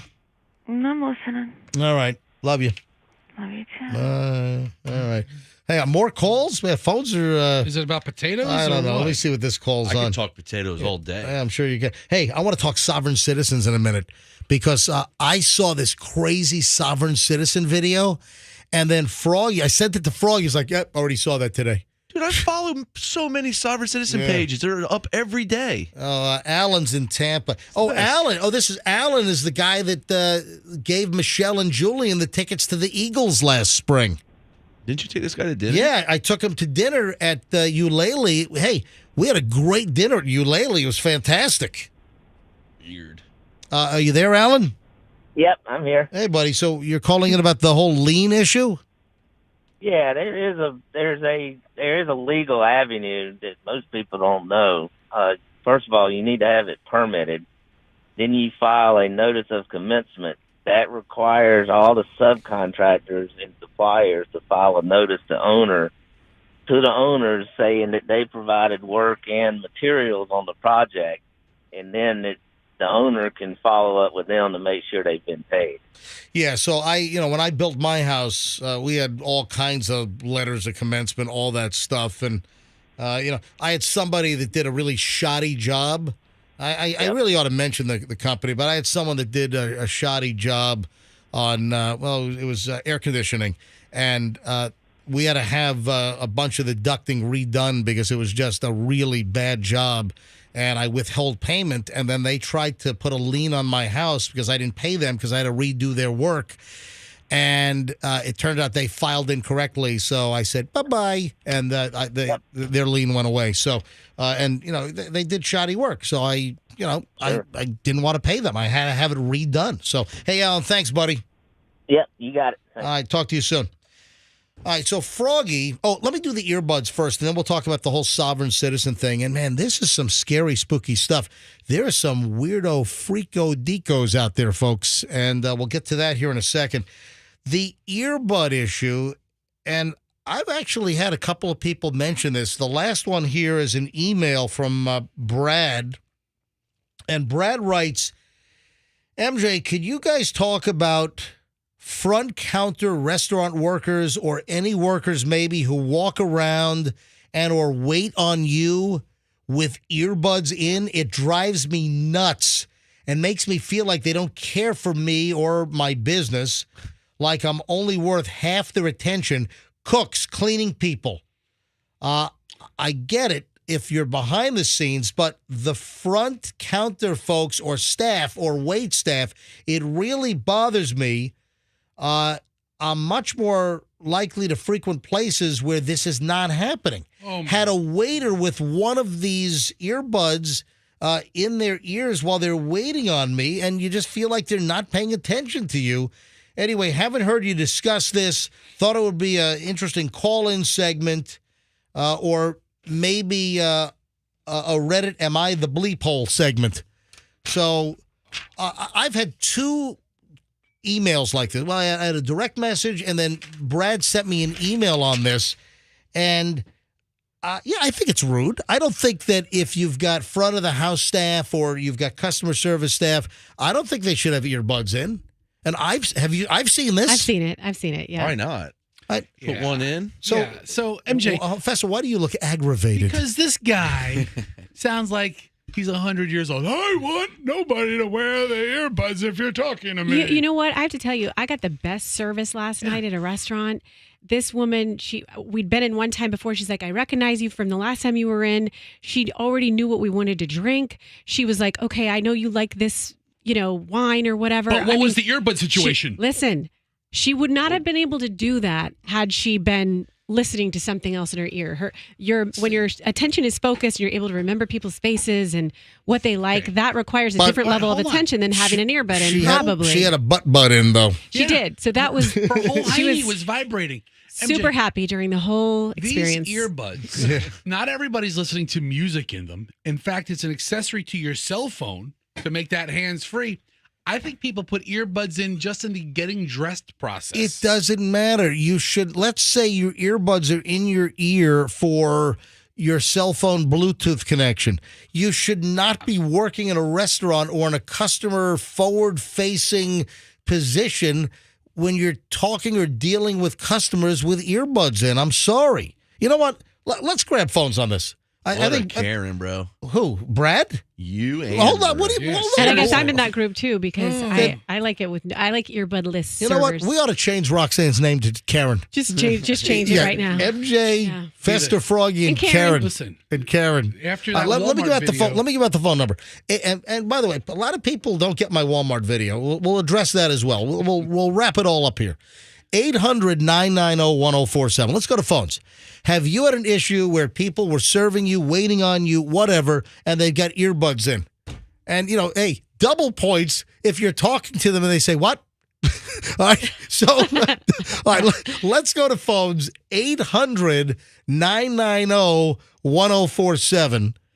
800. Is this a thing? Is this an issue? Have you experienced? Every line is ringing. Look at this. Or listen, maybe you work in retail, or maybe you're a server and maybe you wear earbuds. Tell us why. All right, 800-990-1047. That's 800-990-1047. Every line is ringing. Every single line.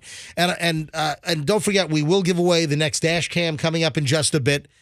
I wonder how many bosses, how many managers or owners of businesses have had to tell some of their employees, take that out of your ear. Get these things out of here. And maybe they think there's nothing wrong with it.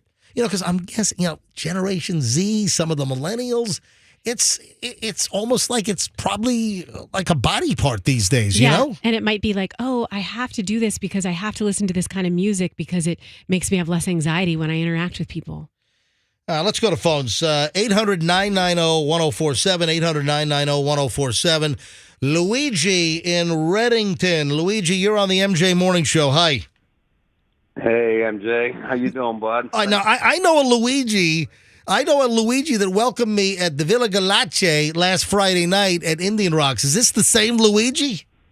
It would be the same one. How are you, my brother? Dude, Michelle and I, first of all, you didn't have to comp our dinner. Thank you. I'm paying next time. My pleasure. I'm paying next time, and I'm coming back. That's fine. You know, it was such a treat. And, you know, what I said on the air, Luigi, are you your family owns it. Are you the owner, Luigi? Yeah, I'm the owner. All right, so me and my dad are partners. Yeah. We've been there. We've invested together 29 years ago. Yeah, so it's Villa Galace. It's a great family style, like an old school red sauce type of Italian place. I love it. And, you know, a friend recommended this to me, and Michelle and I went last Friday, and it was phenomenal. We loved it. Thank you. And, you know, but the point is that we live in South Tampa, and I even made a big deal about this, that there are so many cool places that are just kind of outside of your typical zone that if you just explore a little bit, you'll just find great places.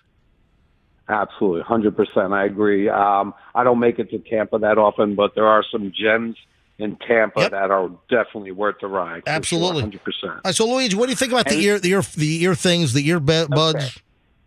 If one of my servers had an earbud in his ear while he was serving, I would rip it out of his ear and step on it, and I would owe them new earbuds because that would drive me nuts. Yeah. Absolutely crazy. That's not happening. I want all my servers. It's all about hospitality in my place. You better know what your customers want, and you have to remember. And having that, you're getting phone calls. I don't even like them having their phones out. Once in a while, they check their phones because they leave them in shelves and in drawers in my restaurant. I don't even like that while they're on the clock. But that's understandable, especially if they have kids or whatnot. Yep. But I want them concentrating 100% on our guests. That is so important to me. And we saw that, you know, because Michelle, my lovely wife, she noticed how you were just going table to table all night, just making sure that all of your guests were satisfied with everything. 100%. That is so important to me.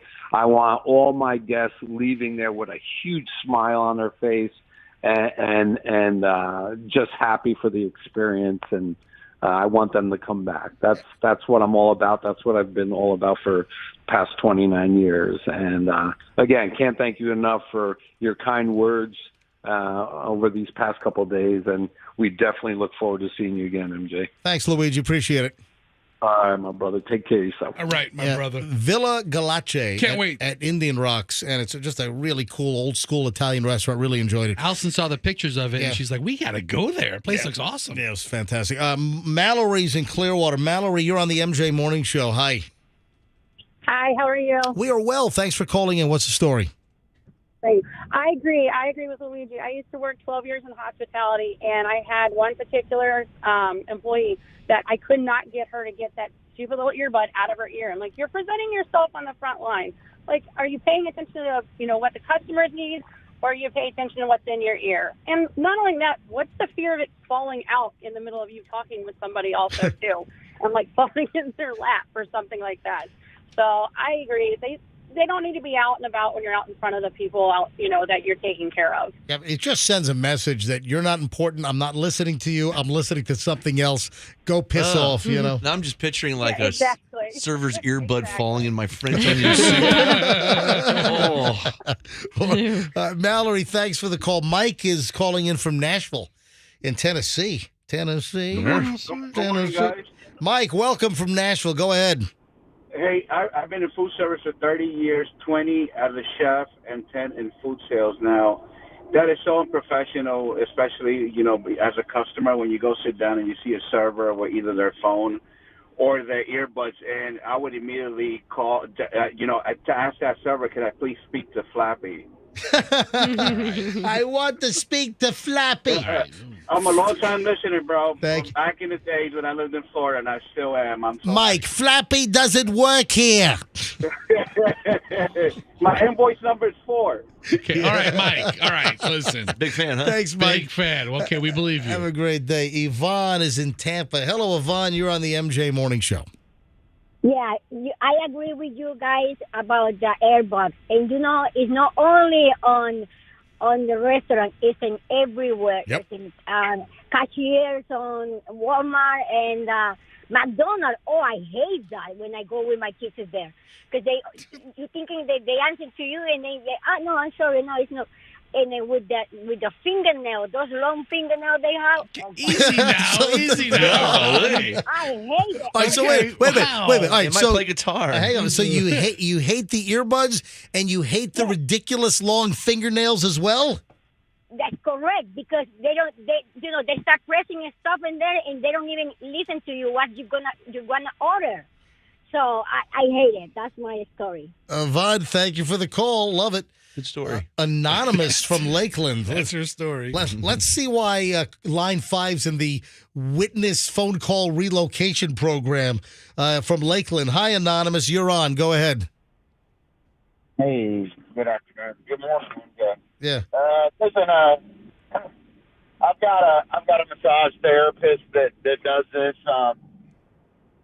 Man, that's a lot of money to be paying for them to be watching movies. I mean, I mean, I guess you don't need your hands, but at the same time, and then I have a bar. Wait a second. So you have a massage therapist that wears earbuds, and you think they're watching a screen with the audio in their earbuds to watch a movie while they're doing your massage? I know for a fact. Well, can you see where's the screen of them watching the movie? There's like a little iPad off to the corner. Oh my gosh. That's great. So they think you're face down with your head in that hole, and Yes. they're just watching the movie while they're working on your back? Yes, sir. Oh, man. How hard is it to get a new massage therapist if you're not happy with them? Oh, no, I mean, I love her. She's really good. Oh, it's a female. I thought it would have been a guy. Yeah, I mean, I hope she's not listening because I love her a lot, but All right, listen. Hey, massage therapist, woman, if you're listening, take what? Oh, sorry. How does it take the earbuds out and stop watching? Have you ever caught a peek? Like, what kind of movies is she watching while she's? Yeah. Man, I don't want to. Come on, what was the last movie you saw them watching? It's SWAT. She's watching SWAT, a series. SWAT. She can probably get through 2 episodes during a massage. You guys made my day. Hey, listen, MJ, I've been listening to you since I was 5 years old, man. Holy crap! I'm 33 now. Awesome. I mean, for a long time, bud. I've never actually got on here, but I said today's gonna be the day. Today's the day, buddy. Thank you. Well, what's your name? You don't have to be anonymous. My name's Andrew. Andrew, thank you, buddy. And I'm actually in Mulberry. Well, quite the deceitful. Ding, ding, ding, ding, ding, ding, ding. All right, goodbye. Thank you, Andrew. Thank you, buddy. Thanks for the support for all the years. Tanya is in Tampa. Tanya, MJ Morning Show, you're up next. Hi. Hey, how are you? We're well, Tanya. So what's your story about people wearing earbuds? So, first, I agree with the last caller because I had I have a massage therapist that wears earbuds. She asked me previously if she could because I don't like talking through my massages. Oh, so you're okay if they wear earbuds because you think that makes them like talk less if they have earbuds? Well, I mean, it was going to be an hour and a half massage, so it was going to be, an hour and a half of quietness. So I told them if they said, is it okay if I wear earbuds then if you don't want talking? I said, yeah, that's fine. So I can understand it in that respect. But the reason I was calling is mine is totally different from any of these ones that are like a restaurant. Mine are when I went to get a pedicure and the girl's wearing earbuds. And again, I kind of related it to the massage. I was like, I get it if she's listening to music because I just kind of want to sit here and relax, sit in this chair with the massage and get my toes done. But every once in a while she's like responding. I was like, she's on the phone. And I'm trying to tell her like if she could please, file it differently or, I was trying to let her know like if something was hurting, when she was using the clipper, and she's like, what? Excuse me? You're like, sorry to interrupt your call, but ow, you're hurting my cuticle. It's Ouch. bleeding. Stop it. Yeah. You've just punctured my spleen. Stop it. Tanya, thanks for the call. Sheila is in Largo. Sheila, MJ Morning Show. Go ahead. Morning. A lot of places, employers will tell their employees they are not allowed to be on their cell phones. That doesn't mean that they're allowed to use their earbuds either. Yep. Yeah, I think that managers, bosses, owners, they need to crack down if the employees are trying to sneak the earbud deal. Sheila, thanks for the call. 2 more, and I got to move on. And, we got to give away the next dash cam in a few minutes. So dash cam number 3, because Tampa Bay roads are a mess. The drivers are the worst. Protect yourself with your very own high-def, high-quality, dual-channel, front-facing, and rear camera. We're giving away the whole dash cam package. This thing's worth a couple of $100. It's a nice unit. Thanks to the Kemp Law Group, we've joined together. We're giving away the dash cams every hour, every day this week. We've already given away 2 in the 6 and 7 o'clock hours. The 8 o'clock hour dash cam is coming up momentarily. And then next hour, another. And then before I take the final calls here, and then we got to move on to the sovereign citizen stuff and all. We got a lot of stuff. We made the announcement yesterday, folks. This is going to be huge as well. We're teaming up again with Don, the IT guy from Team Logic IT in St. Petersburg, and beginning the week after Thanksgiving. So not next week, but starting on Monday, November 27th, we're going to give away Microsoft Surface laptops. Microsoft, these are full, like $1,300 retail original units, 13.5-inch screen, 512 gigabyte solid state drive, Intel i5s. We're giving away 20 Microsoft Surface notebook computers, laptop computers, 20 of them. And again, it'll be the week after Thanksgiving, every hour, every day, the 27th, 28th, 29th, 30th, and 1st of December, Monday through Friday, 20 laptops. Courtesy of Don, the IT guy, and Team Logic IT St. Pete. For all of your business IT needs, we highly recommend them. All right, back to phones here. 2 more calls. Jesus is in Eagle Pass, Texas. Hello, Jesus. Hey, MJ, what's going on? How's everybody doing? We are well. Go ahead. Yeah, so taco vendors, Mexican food, tacos, the street guys, the ones that don't have the permits. Yeah, but guess what? Some of the best food are in those street trucks, Yeah. Usually when I go and to make an order, they have the earbuds on. The cook, the dude who prepares the food, has them on, and I tell him, hey, man, no onions and no cilantro. And it's like they don't even listen to me. One time I was talking to one of them, trying to place my order. She was on the phone and didn't pay attention to me. Yeah, because they're on their phone with their relative in Ciudad Juarez, Yeah. But if you ever been in a border town, I invite you to come to a border town and see how horrific the driving is. All right. I prefer to go to Mexico for the driving and food.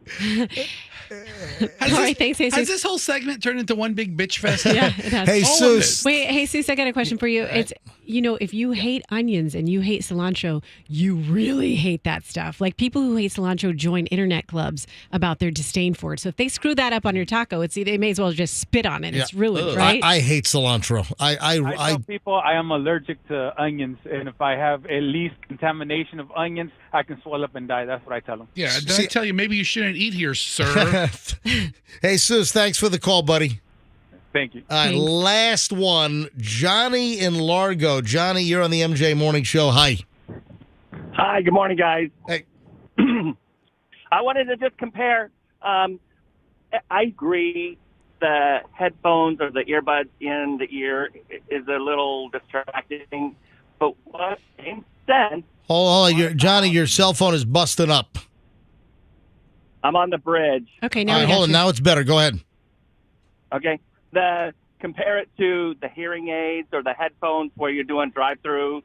So both of those ideas, they're distracting, but those are needed. So yeah, listen, I think you can tell the difference between a drive-through headset with a little microphone versus someone with like white Google Pods in or Apple AirPods in or whatever. I think there's a discernible difference. Thanks for the call. Appreciate it. We've had some great calls today, but I think the best point was made by Froggy. The more I think about it, I don't want anything that's been an any server's orifice to fall into any of my food potentially, right? I don't feel that way. No. You'll eat it. It depends the server, depends the orifice. I'm thinking that there might be something with the butt pod. That, it's a 3 set. You get one for each ear, and then the bass speaker goes in your butt. They have those like headsets, MJ, that sit outside the ear, and you can hear it through like that little bone by your ear. I bet you can hear something from your butt. Yeah, some people can hear really well from their butt. Yeah. I remember when I was a kid. I remember I was like, I don't know, 10, 12 years old. We used to get the Sharper Image catalog when I was like, preteen even. Right. And there was something called the bone phone. And it was like this speaker thing that dangled around your neck, and it rattled your bones while you listened to music or something. You felt the music through your body. And it was called like the bone phone. What? Yeah, I'm not making it up. What do you mean what? I'm not making it up. The bone, look it up, Froggy. That's crazy. Do some research. I want that. The bone phone is what it was called. All right, let's give away dash cam number 3 right now. Let's go with caller number 50 again. Caller 50. 800-990-1047. That's 800-990-1047. Again, man, we're giving all kinds of practical good stuff away here. Thanks to Stacy Kemp and the whole team at the Kemp Law Group, formerly Kemp Rouge and Green. They're now the Kemp Law Group. We're giving away these dash cams because Tampa Bay drivers are a menace, and you need to protect yourself. Front and rear-facing dash cam. This is a nice unit, full HD, high quality, does very well with the Florida sun beating down on these things inside your car at 185 degrees in there. And we'll take caller 50 right now, 800-990-1047, 800-990-1047. Caller 50 gets the next dash cam. This is the third one today. It's the 8 o'clock hour. And then we'll give away another one next hour in the 9 o'clock hour. Then 4 more tomorrow, and then 4 more on Friday from the Kemp Law Group and the MJ Morning Show. It's wham, bam. Thank you, dash cam. So stand by. Now, on to the sovereign citizen deal, which somebody sent me this link yesterday. It's like, MJ, you got to take a look at it. Because we brought up the whole sovereign citizen thing. And who's that? That's Froggy. Froggy, you all right? I'm sneezing. All right. He's not doing well. So, Froggy, we've talked about sovereign citizens in the past. And essentially, if you don't know what a sovereign citizen is, in a nutshell, it's somebody that doesn't think that laws apply to them, that they don't have to adhere to a state law, a local law, a federal law. They call themselves a sovereign citizen, and they believe that they essentially exist in their own country and nothing applies to them. And somebody sent this link to me yesterday. It's a YouTube link from the Volusia County Sheriff's Office over on the other side of the state.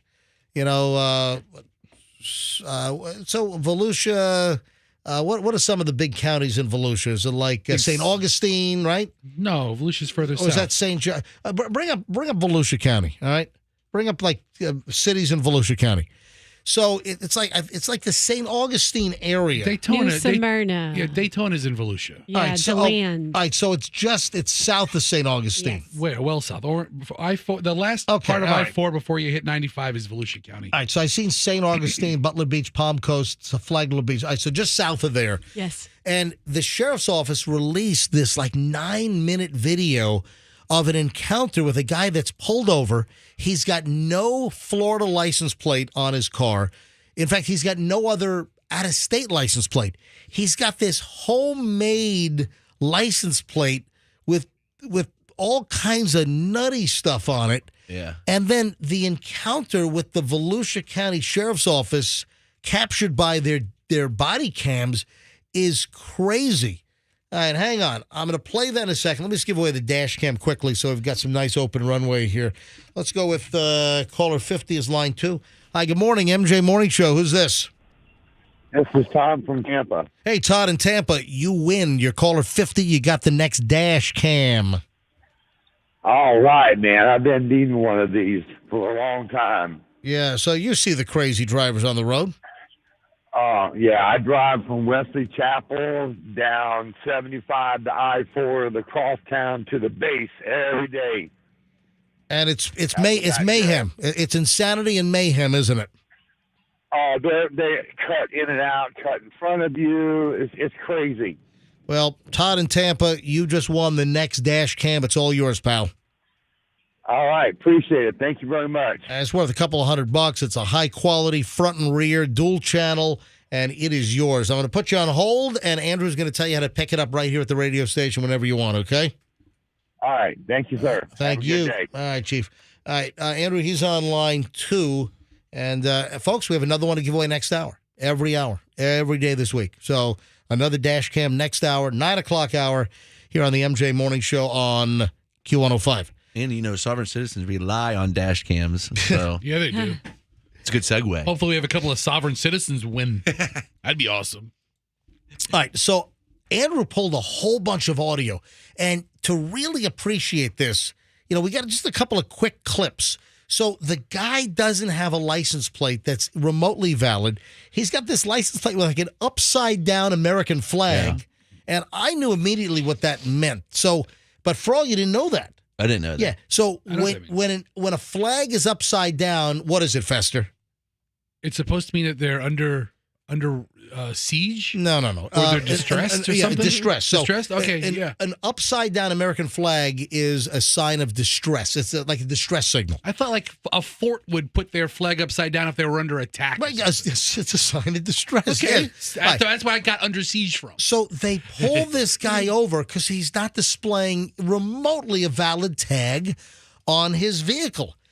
And they get pulled over. They can't produce. They don't have a driver's license. They don't produce a name. They don't have registration. They won't tell you their name. It's like, I don't have to. You have no jurisdiction over me. I'm a sovereign citizen. And if you know any police officers, if you know any cops at all, ask them about any run-ins they've had with sovereign citizens. All right, here's some of the audio from the body cam. Hey, boss, how you doing? Not too bad. Deputy of the Sheriff's Office. I just got pulled over. Hey, so the reason why I'm stopping you, boss, I didn't recognize the tag that was on your vehicle. Yeah. Okay, do you have your driver's license registration with you? Here you go.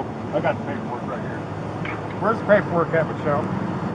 All right, he's on the phone with his wife, Michelle, and Michelle's even kookier than he is. And then she ends up driving up to the scene, and they tell her to get out of the car. She's like not following orders. She drives up in between the police cars and almost like runs into one of the deputy sheriffs. She wouldn't get out of her car. They end up taking a glass punch and punching her window out and dragging her out of the car. I mean, it's Hey, Andrew, grab that video and put the link up on As Heard on the MJ Morning Show. Folks, you got to see this video. It's crazy. So, do you have a driver's license? Yeah, we're right there.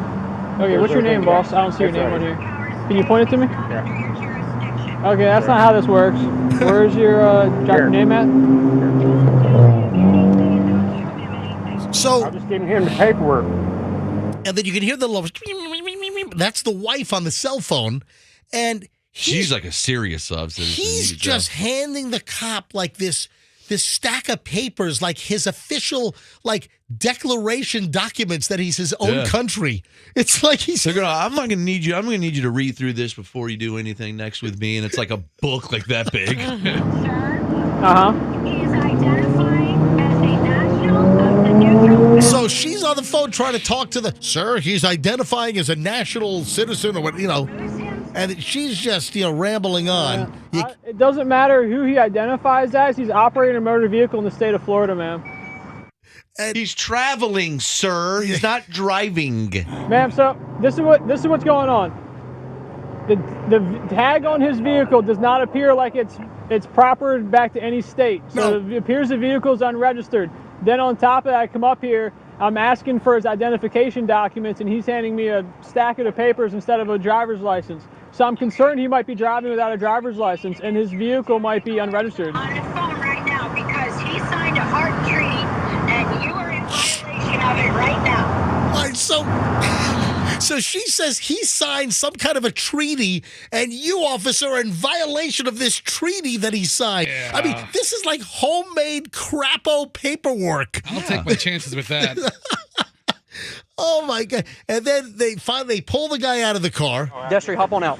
I'm not. Why do I need to get out of my car? Have I done something wrong? Wait, whoa! Before you drag me out of the car, what have I done? Hop out of the car. Have I done something wrong? You're failing to identify yourself. That's not a law. That's not a misdemeanor. It's not a law. Hey, don't get in my car. What are you guys doing? What's this? You're jerking me out of the car, Michelle. Get out. They're getting me out of the car. All right, I'm getting out. All right, I'm getting out. Stop pulling away from me, Mr. Hamby. You guys are jerking me around. You guys are jerking me around. Good. I got you. All right. Well, I'm not jerking around. So you can hear the handcuffs. They're hooking the guy up. And I don't go for certain seats. It's not registered. Stay on my wallet. No. It's not. Stay on my wallet. Everything's coming out your pockets. No.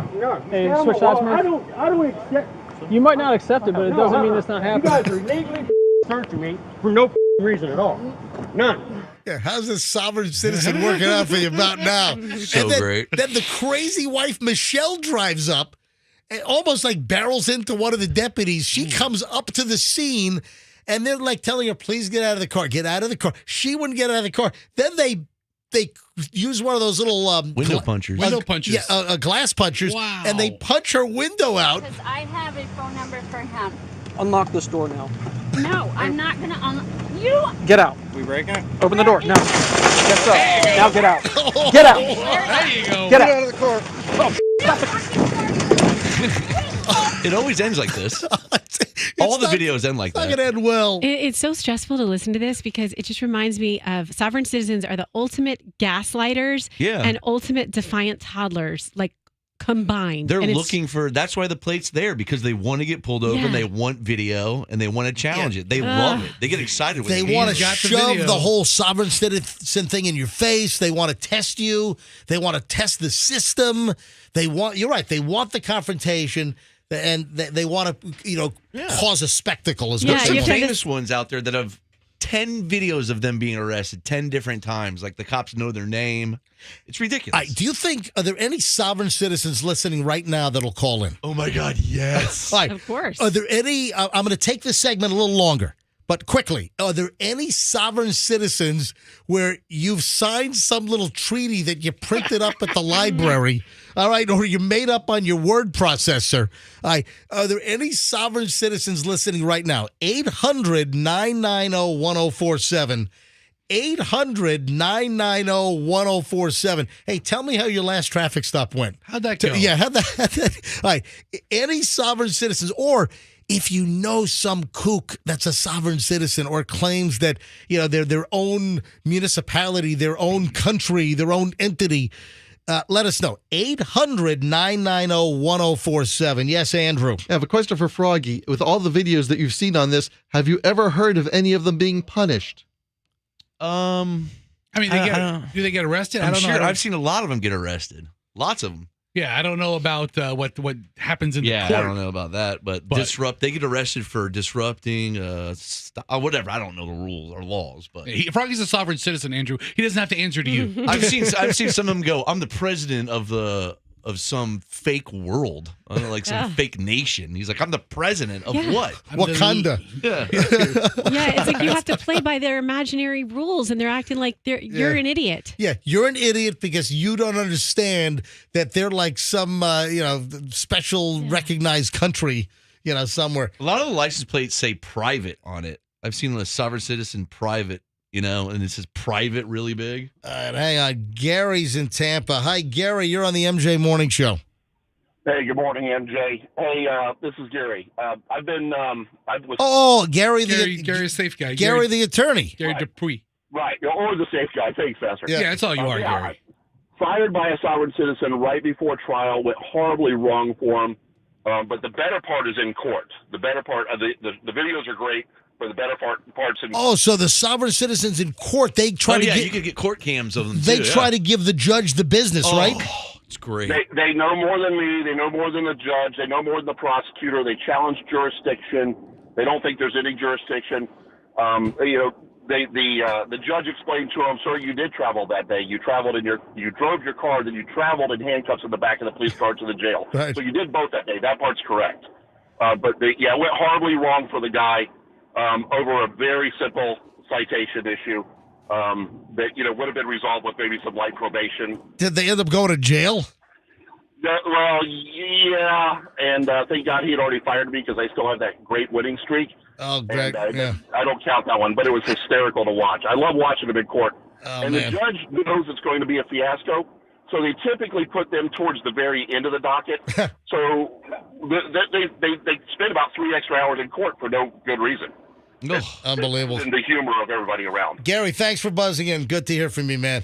8:51 at the MJ Morning Show. Let me take a quick break. 9 o'clock hours coming up. Another dash cam. No sovereign citizens called in. I don't know if we're very big with the sovereign citizen crowd. No, we are, but they're shy. Yeah, they're shy. I don't think that we're highly rated with the sovereign citizens is what I'm You thinking. made a promise earlier that you're going to play the Christmas crotchety. Did you make that promise you were going to play it today? I don't know if I'm going to get to it today, but Okay, listen, I got a bunch of the holiday. I've got the Thanksgiving crotchety calls, the Christmas crotchety calls. I got a whole bunch of them we'll play at some point. So hang on. 8:52 at the MJ Morning Show. When we get back in just a matter of moments, what time do most people crash? And is this the kind of crash that you need a dash cam for? Also, there's a python running around South Tampa. We ought to try to put a bounty out for that thing. If someone can bring it to the studio, that would be awesome. We'll explain more Elon Musk tantrums. We got a lot of stuff next. The best alcoholic drink, according to experts, for your health. Hold on. A lot of stuff is coming up here on the MJ Morning Show on Q105. Stand by.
MJ here with Froggy, Fester, Roxanne. Super Sardo has entered the building.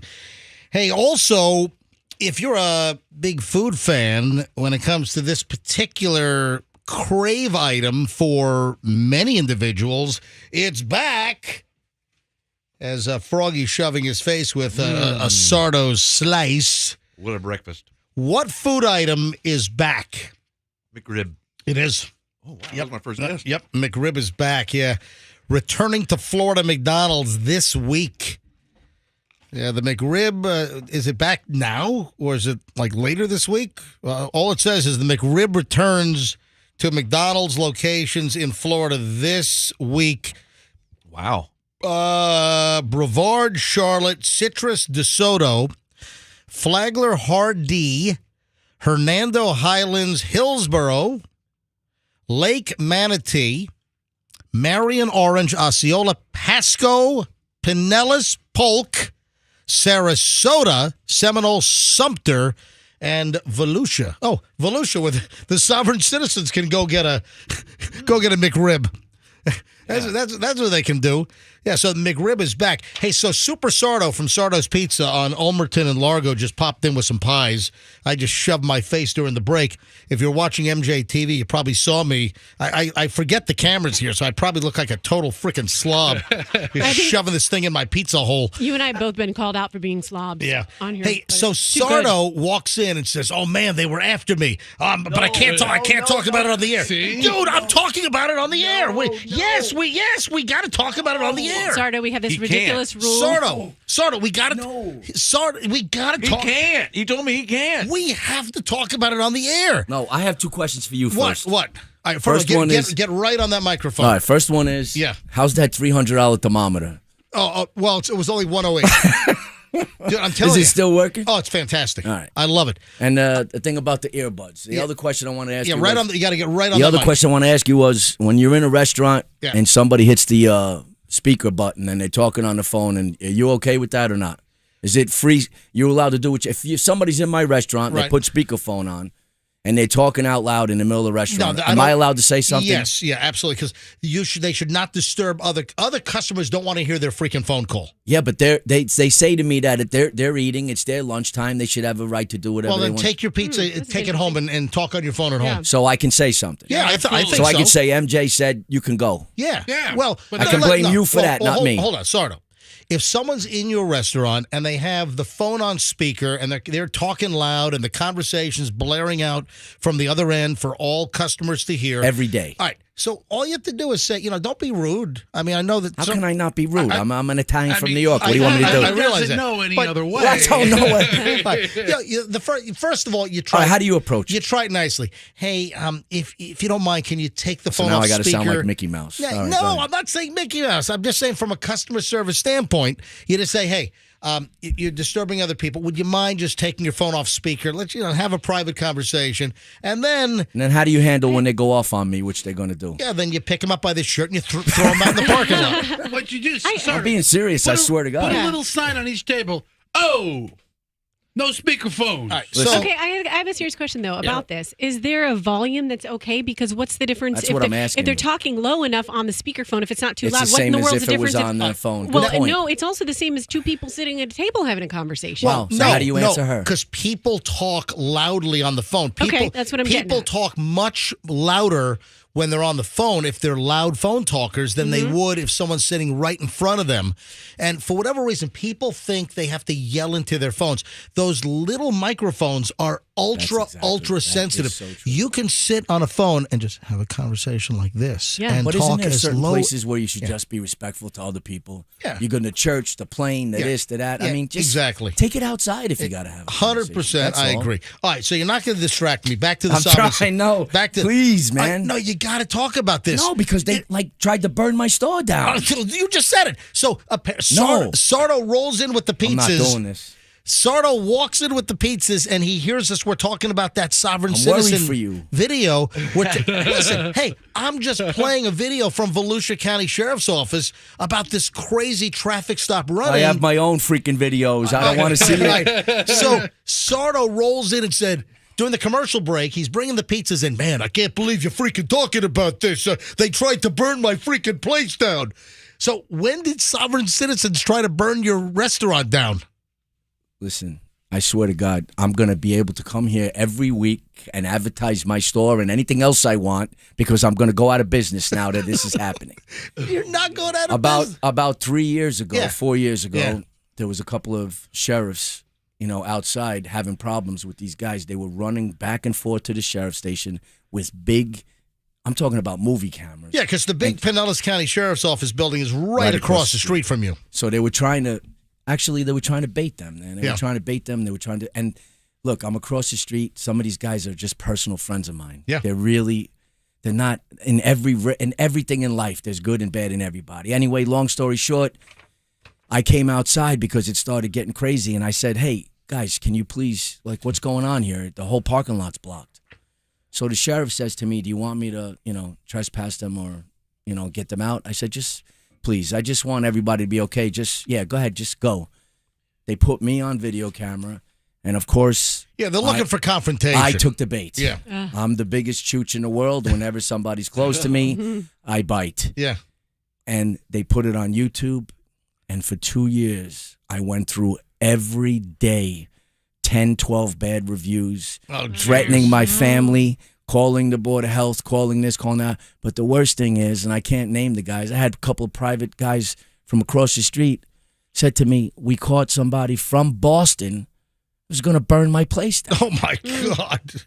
Now, we're joking and everything. When It'd be a real shame if you had a little fire back there, I mean, the that'd be a insurance real is paid shame up, if you left the fryer on or the pizza oven on. The Italian guy's place burnt down. What a shocker! It'd be a real shame if you had a little accident there. I swear to God, you guys owe me, man. If I get one bad review today, it sounds like they were the auditors. Like they go and you know what I had to do? I had to call this company to help me to quickly block numbers. I got like 700 numbers blocked with all the fake phone calls and this and that. Sucks. And it's going to start today because of you. Thank you.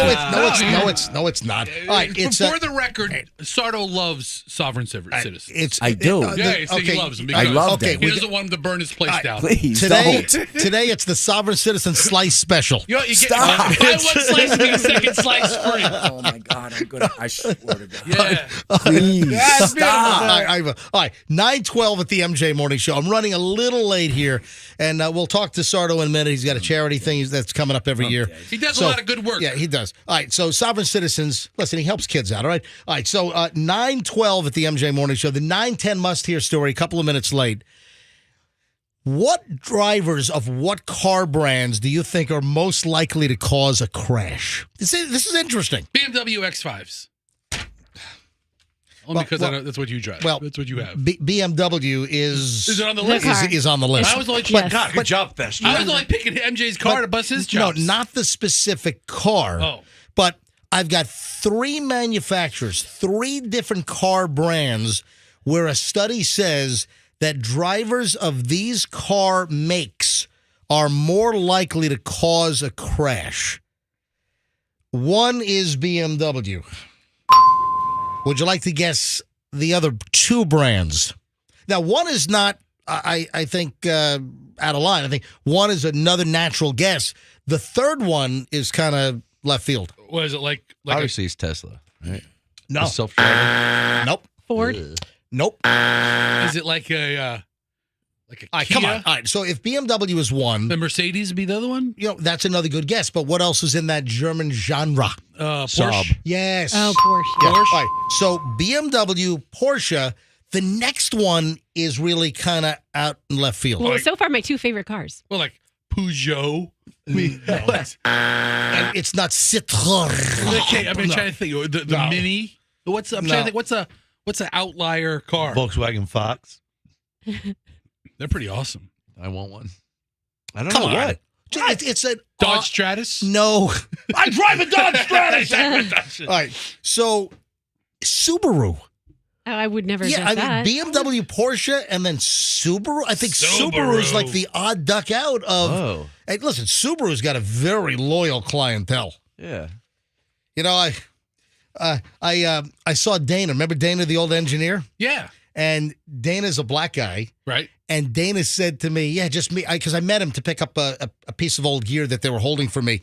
And he's like, yeah, just look for my Subaru. And he said, I'm the only black guy in America with a Subaru. That's what he said to me. Yes, he and I'm probably like, would be. I'm like, really?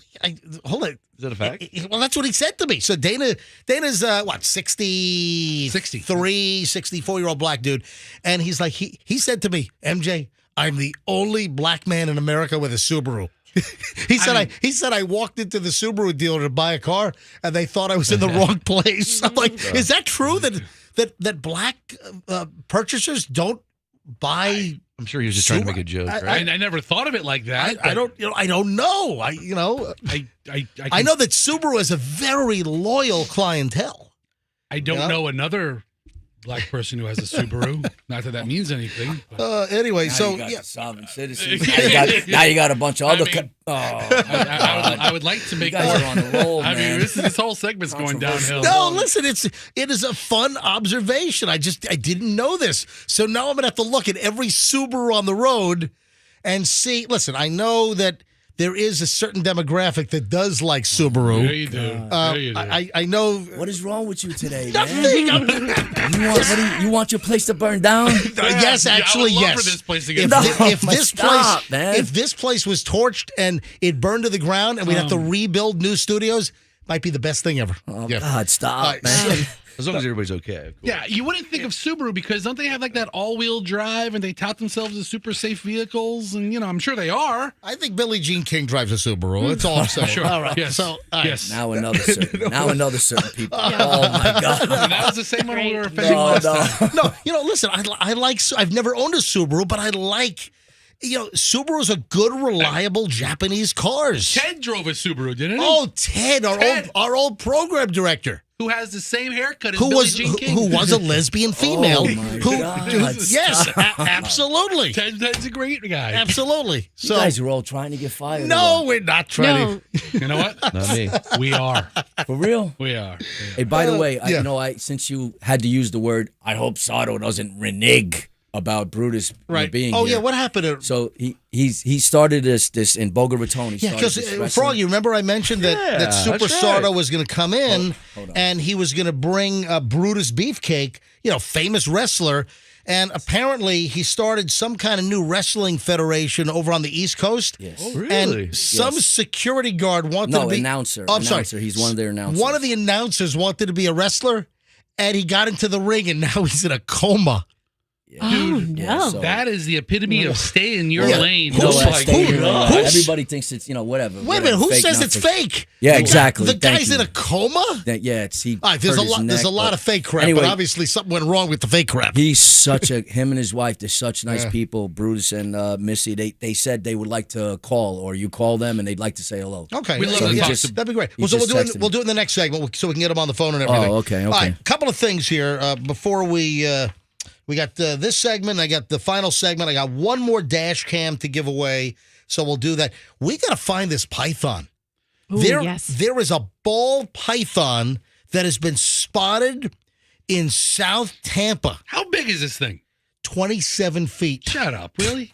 How big is it? Size of a two college brothers moving van. This is a non-native snake. This is an invasive species, and the snake was spotted in the Belmar Gardens area of South Tampa. Is that like just south of Kennedy, between like MacDill and Himes area? Is that? Bring up a map. Where is Belmar Gardens in South Tampa? Bring up the neighborhood map. Belmar Gardens is. Yeah, I think Yeah, so like West Shore to you know what? Himes by El Prado. You know what? It's west. I thought it was east of Dale Mabry. It's west.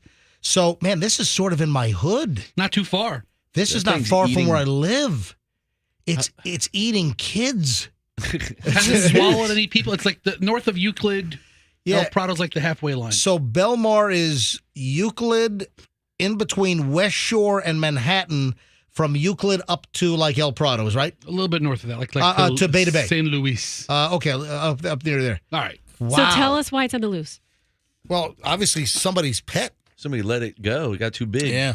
This is according to Channel 8. Dr. David Hernandez was walking his dogs on South Coolidge last Thursday when he noticed something strange out of the corner of his eye. He said it was definitely camouflaged. He got a closer look. He said it was some sort of python. He said, I wasn't scared, but it surprised me. Took a picture, a couple of videos. The dogs didn't really notice it, but it noticed us. Reported the snake sighting to the Florida Wildlife Commission. The agency told 8 on your side. You know what? What does Hal Herman think of Channel 8 using 8 on your side? He's actually going to, I think he's going to pursue a lawsuit about it. Yeah, he should. Trademark infringement. Yeah, because, Hal Herman. Hal Herman is on your side. Yeah. Your side. Yeah. He invented that 50 years ago. 8 is not on your side. Hal Herman is on your side. Well, Hal also invented Better Call Hal. Yeah.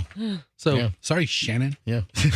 So there's this python on the loose, and here's someone that's saying that I have a cat that's missing. Oh, no. Yeah. Listen, Courtney Cox? Are you kidding me? There's a Courtney Cox in South Tampa. I'm sure there's a bunch of Cox in South Tampa. Can I? But Courtney Cox? Yeah, yes. I mean, both are common names. Yeah. Bunch of Courtneys, bunch of Coxes. Oh, is that like another name for an STD, a South Tampa douche? Yeah, the STDs, yeah. So I have a cat that's missing, and we have a 20-pound dog, so I'm worried about the animals. More importantly, said Courtney Cox, who then started talking about Matt Perry. No, so sad. Yeah, started talking about. Can I say something? One of my customers, Yeah. and I'm sorry how this, whatever. One of my customers came in completely nuts, went crazy. Longtime customer. He's got on video coyotes just like ripping apart his cat at the front door. Oh my gosh. Sorry. We need to know our audience. Wait, listen, wait. Tell us the good part. So for the past 2-3 weeks, And then you made sausage he out of is it. on a mission. He's on a mission. He's on a mission to find this particular coyote. Really? And he looks like a psychopath. I'm not going to say his name, but are you? Does question it have Acme roller skates on? Are you allowed to kill coyote? Yes. Or no? I don't know. Are you allowed to kill this snake you're talking about? Listen. So this snake is. Are you allowed to talk about black guys and Subarus? Yeah, well, when it's my friend Dana, absolutely. Yeah, 2 out of 3. I got a friend no more named Dana, but anyway, No, go ahead. Dana's the one that told me he's the only black guy driving a Can Subaru. you kill coyotes? Yes Which or no? I don't believe that's true. I'm guessing there are many black people that drive Subarus. Is what I'm guessing. Like at least a dozen. Yeah. But Dana pointed it out. I never even thought I of hate this. that name, Dana. Yeah. Anyway, Hold on. For a guy. Hang on. No, because I just got thrown out of a league because of a guy named Dana. But anyway. Listen. If you spot the python in South Tampa, call the Florida Wildlife Commission's invasive species reporting hotline at 888 I've got one. That's their number. IVEGOT, the number 1. If you see the python. Really? All right, 9:23 at the MJ Morning Show. Let me take my last break. We have one final segment to go. Sardo's going to tell us about his charity coming up in just a bit. We have a lot of other things we got to deal with, like, you know what I didn't get to? I get to the pet psychic deal today. We'll do it tomorrow. Yeah, we'll do pet psychic tomorrow because it's Maybe she knows where the snake is. crazy. My wife just texted me and said, "You ate 3 slices in 1 minute." Oh, did she watch me? She watched you. Yeah. She said. Oh, yeah. She said she was like feeling a little wheezy. Oh yeah, I shoved it. Listen, I've got limited time to shove your pizza. Lisa said, "I can't believe how fast he ate 3 slices." Oh no, MJ will gross you out at every turn. Lisa, I'm sorry. I apologize. 9:23 at the MJ Morning Show. Quick break. Final chunk of the show is next. Now, folks, the Holland.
What time does the average person hit the wall? Now, this is not a dash cam trick story here, although we are giving away the final dash cam of Wednesday in just a few minutes. So stand by. We'll tell you exactly when to call in, what number caller to be, to win today's last dash cam. And then we'll pick it up again tomorrow with 4 more dash cams on Thursday and then 4 more dash cams on Friday as we round out the week. Thanks to the Kemp Law Group. So what time do people hit the wall? I guess it's been determined after some research. The average person kind of crashes, hits the wall at what time? Oh, man. I would guess it'd be early afternoon. Yeah, good guess. 2:15. There you go. Oh, You're man. very close. Very close. That is Roxanne, you know the answer, so I know it. you have to recuse yourself here. I would guess, yeah. After lunch, once lunch is processing inside your gut, you want to take a nap. Yeah, that's a pretty good guess. Froggy, what time do you think people hit the wall? What time of day? Flatter than 4 o'clock is it saying in my head. What is it? Flatter than 4 o'clock? No. We just said Festa was close at 2:15. I'm going to guess noon. No. I was close at 2:15. You know, that's noon. 6 p.m. Noon is a good... Okay, Sardo, what do you think? Sardo, what time do you think? As soon as I open the store. 11 a.m.? As soon as I open, I'm done. That's why nobody asked you. You want to know why? That's why nobody asked me. you. All right, thanks. No, Festa, you had a good guess. It's afternoon. You get to work, you're awake, you're productive in your first few hours, and you take lunch, and it's like, oh, man, when is this day over? people typically hit the wall around 2:36 p.m. Oh, you were really specific. Yeah, this makes me feel, explains a lot of things because I hit my wall at 12:30, and we probably wake up about 2 hours earlier than most people, right? People probably get up 6:37. We're getting up at the 4 o'clock hour. I hit my wall at 12:30. If you have a lunch meeting with me, I feel like, duh, like I have nothing to add. I'm almost run out of words. So I only want to have Thankfully, lunch I'm meetings doing with you. middays then, but if I ever have the rare chance to go out and do a lunch meeting, I have nothing Oh, to yeah. say. How do you do that? How do you go have a lunch meeting in the middle of middays? I said on the rare occasion that I have to do that. I tuned into Q105 the other day. Roxanne was doing her midday show, and she was like, duh! I've run out of words. This is great. All right. So 2:36, that's when the average person hits the wall, and that's when you need to, I guess, eat that Snickers bar or whatever you got to do. Matthew Perry. Oh, this makes me sad. Do we really have to do this? Well, Matt LeBlanc, did you heard about this? Yeah, I saw that. Well, would you like to handle this then? Oh, I just saw Matt LeBlanc in the post that he did about him, and I don't have it pulled up in front of me if you want to read verbatim what he said, but you just realize what close friends these guys were, and they shared something really special, performing together. I would love to share that with people. Matt LeBlanc would you wrote like a tribute piece to Matthew Perry, after his surprise untimely death back in October. And one of the things that Matt LeBlanc wrote of Matthew Perry was, quote, "I'll never forget you, never." I mean, it's touching. It's nice. I'd write the same thing if you kicked a bucket tomorrow. Yeah, right. MJ, I'm never going to forget MJ. MJ, I'll never forget you, never. First of all, my instructions are specific. I want to be cremated because I think burial and caskets and coffins are a giant waste of money. Me and Froggy are going to roll you up and smoke you. And so I want to be cremated, and I do not want a funeral. I want no funeral whatsoever. Those are specific instructions in my last will and testament. Amazingly, no celebration of life. Nothing. Zero. Nothing. Stuff you in an old Zenith radio. That's it. You never existed. I did what I did when I was here. When I'm done, I'm done. That's makes it. it easy on the show. I gave my wife directions that if I'm incapacitated and MJ kicks the bucket, I don't want to go to the funeral. So, good. Win-win. Everybody's happy. Win-win. But no, so Matthew Perry got a very nice message from Matt LeBlanc. Yeah. Yep. And then the joke at the end, even I chuckled at that. What was the joke? He's like, "Hey, I guess you're not going to pay me back that $20 you owe me." Yeah. Oh, yeah. Hey, So You thought that was funny? I said I chuckled. I didn't say I laughed out loud. It wasn't like, ha, ha, ha. You think it's funny to ask a dead guy for money? Or do you think it's funny to ask someone for money when you make $20 million a month?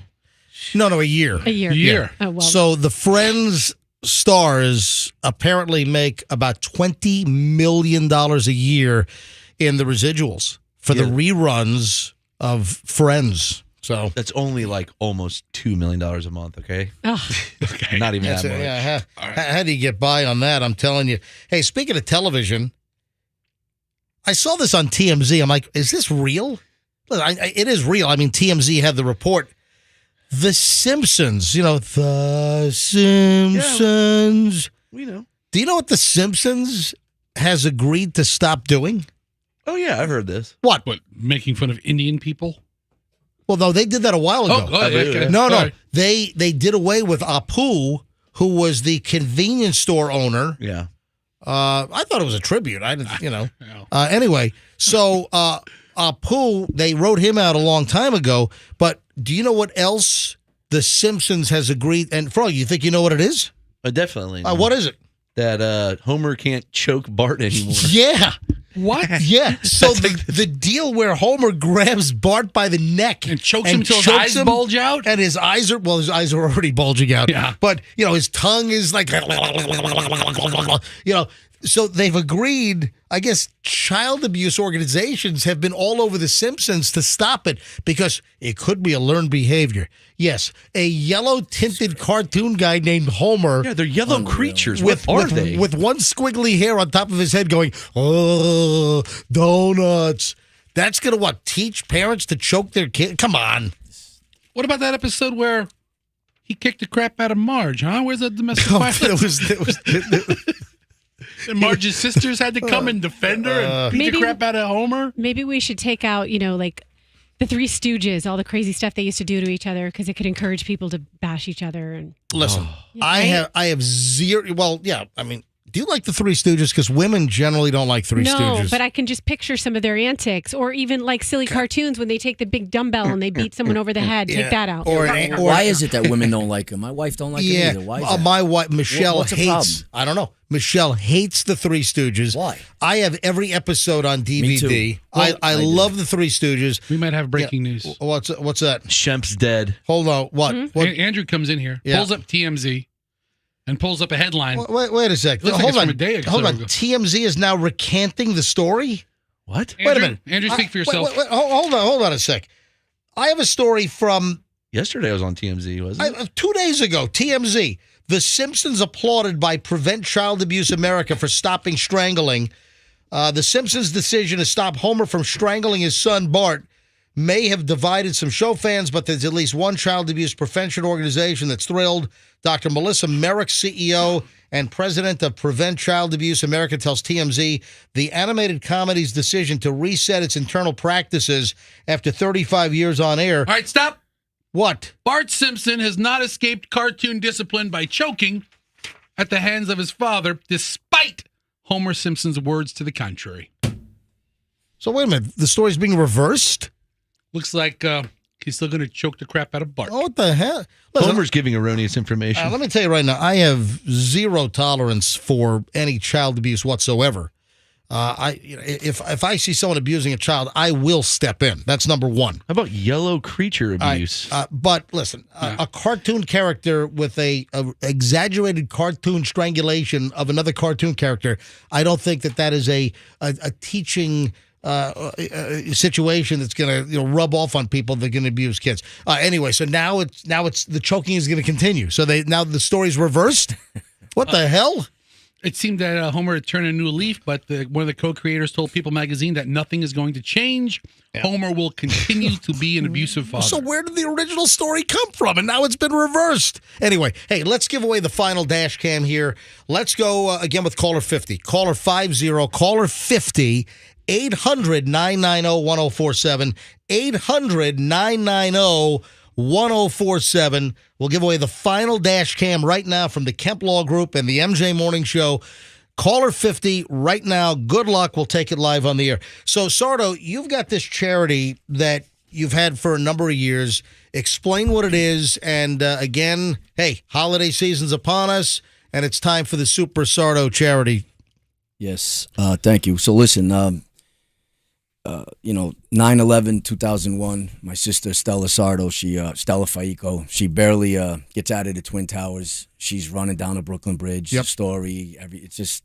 What tower horrible. was she in? Was she in North or South? North Do you remember? Tower. She worked for a Nomura security firm. What floor was she on? I don't remember. Right. As a matter of fact, I don't want to remember. But, yeah. So she we're on the phone. She gets out of the building. She got out. We're Yeah. on the phone with Yep. her. She's running. Make the long story short is that. She battled cancer for a while, and then in 2007, at the age of 37, right after she had a baby, she passed away from breast cancer. So around 2000, say 15 or so, as I started the Stella Marie Foundation. And it started off really, really small, just asking customers to help me get some bikes for kids, anybody, any kind of foundation, anybody that needs anything. We would just start it that way, and it just blew up. Now I got a whole back building in the back of my store. We have Door of Hope. But I have to say this, the guy that runs the Door of Hope organization for orphans in Pinellas County, which no one will believe there's 2,000-3,000 orphans just in Pinellas County. It's crazy. But the guy that runs the place, his first name is Godly. Oh, really? And his friend, Billy Bambino, is the biggest McRib fan that you mentioned. Billy He waits. Bambino. That's his name. Yeah. Billy Bambino. So...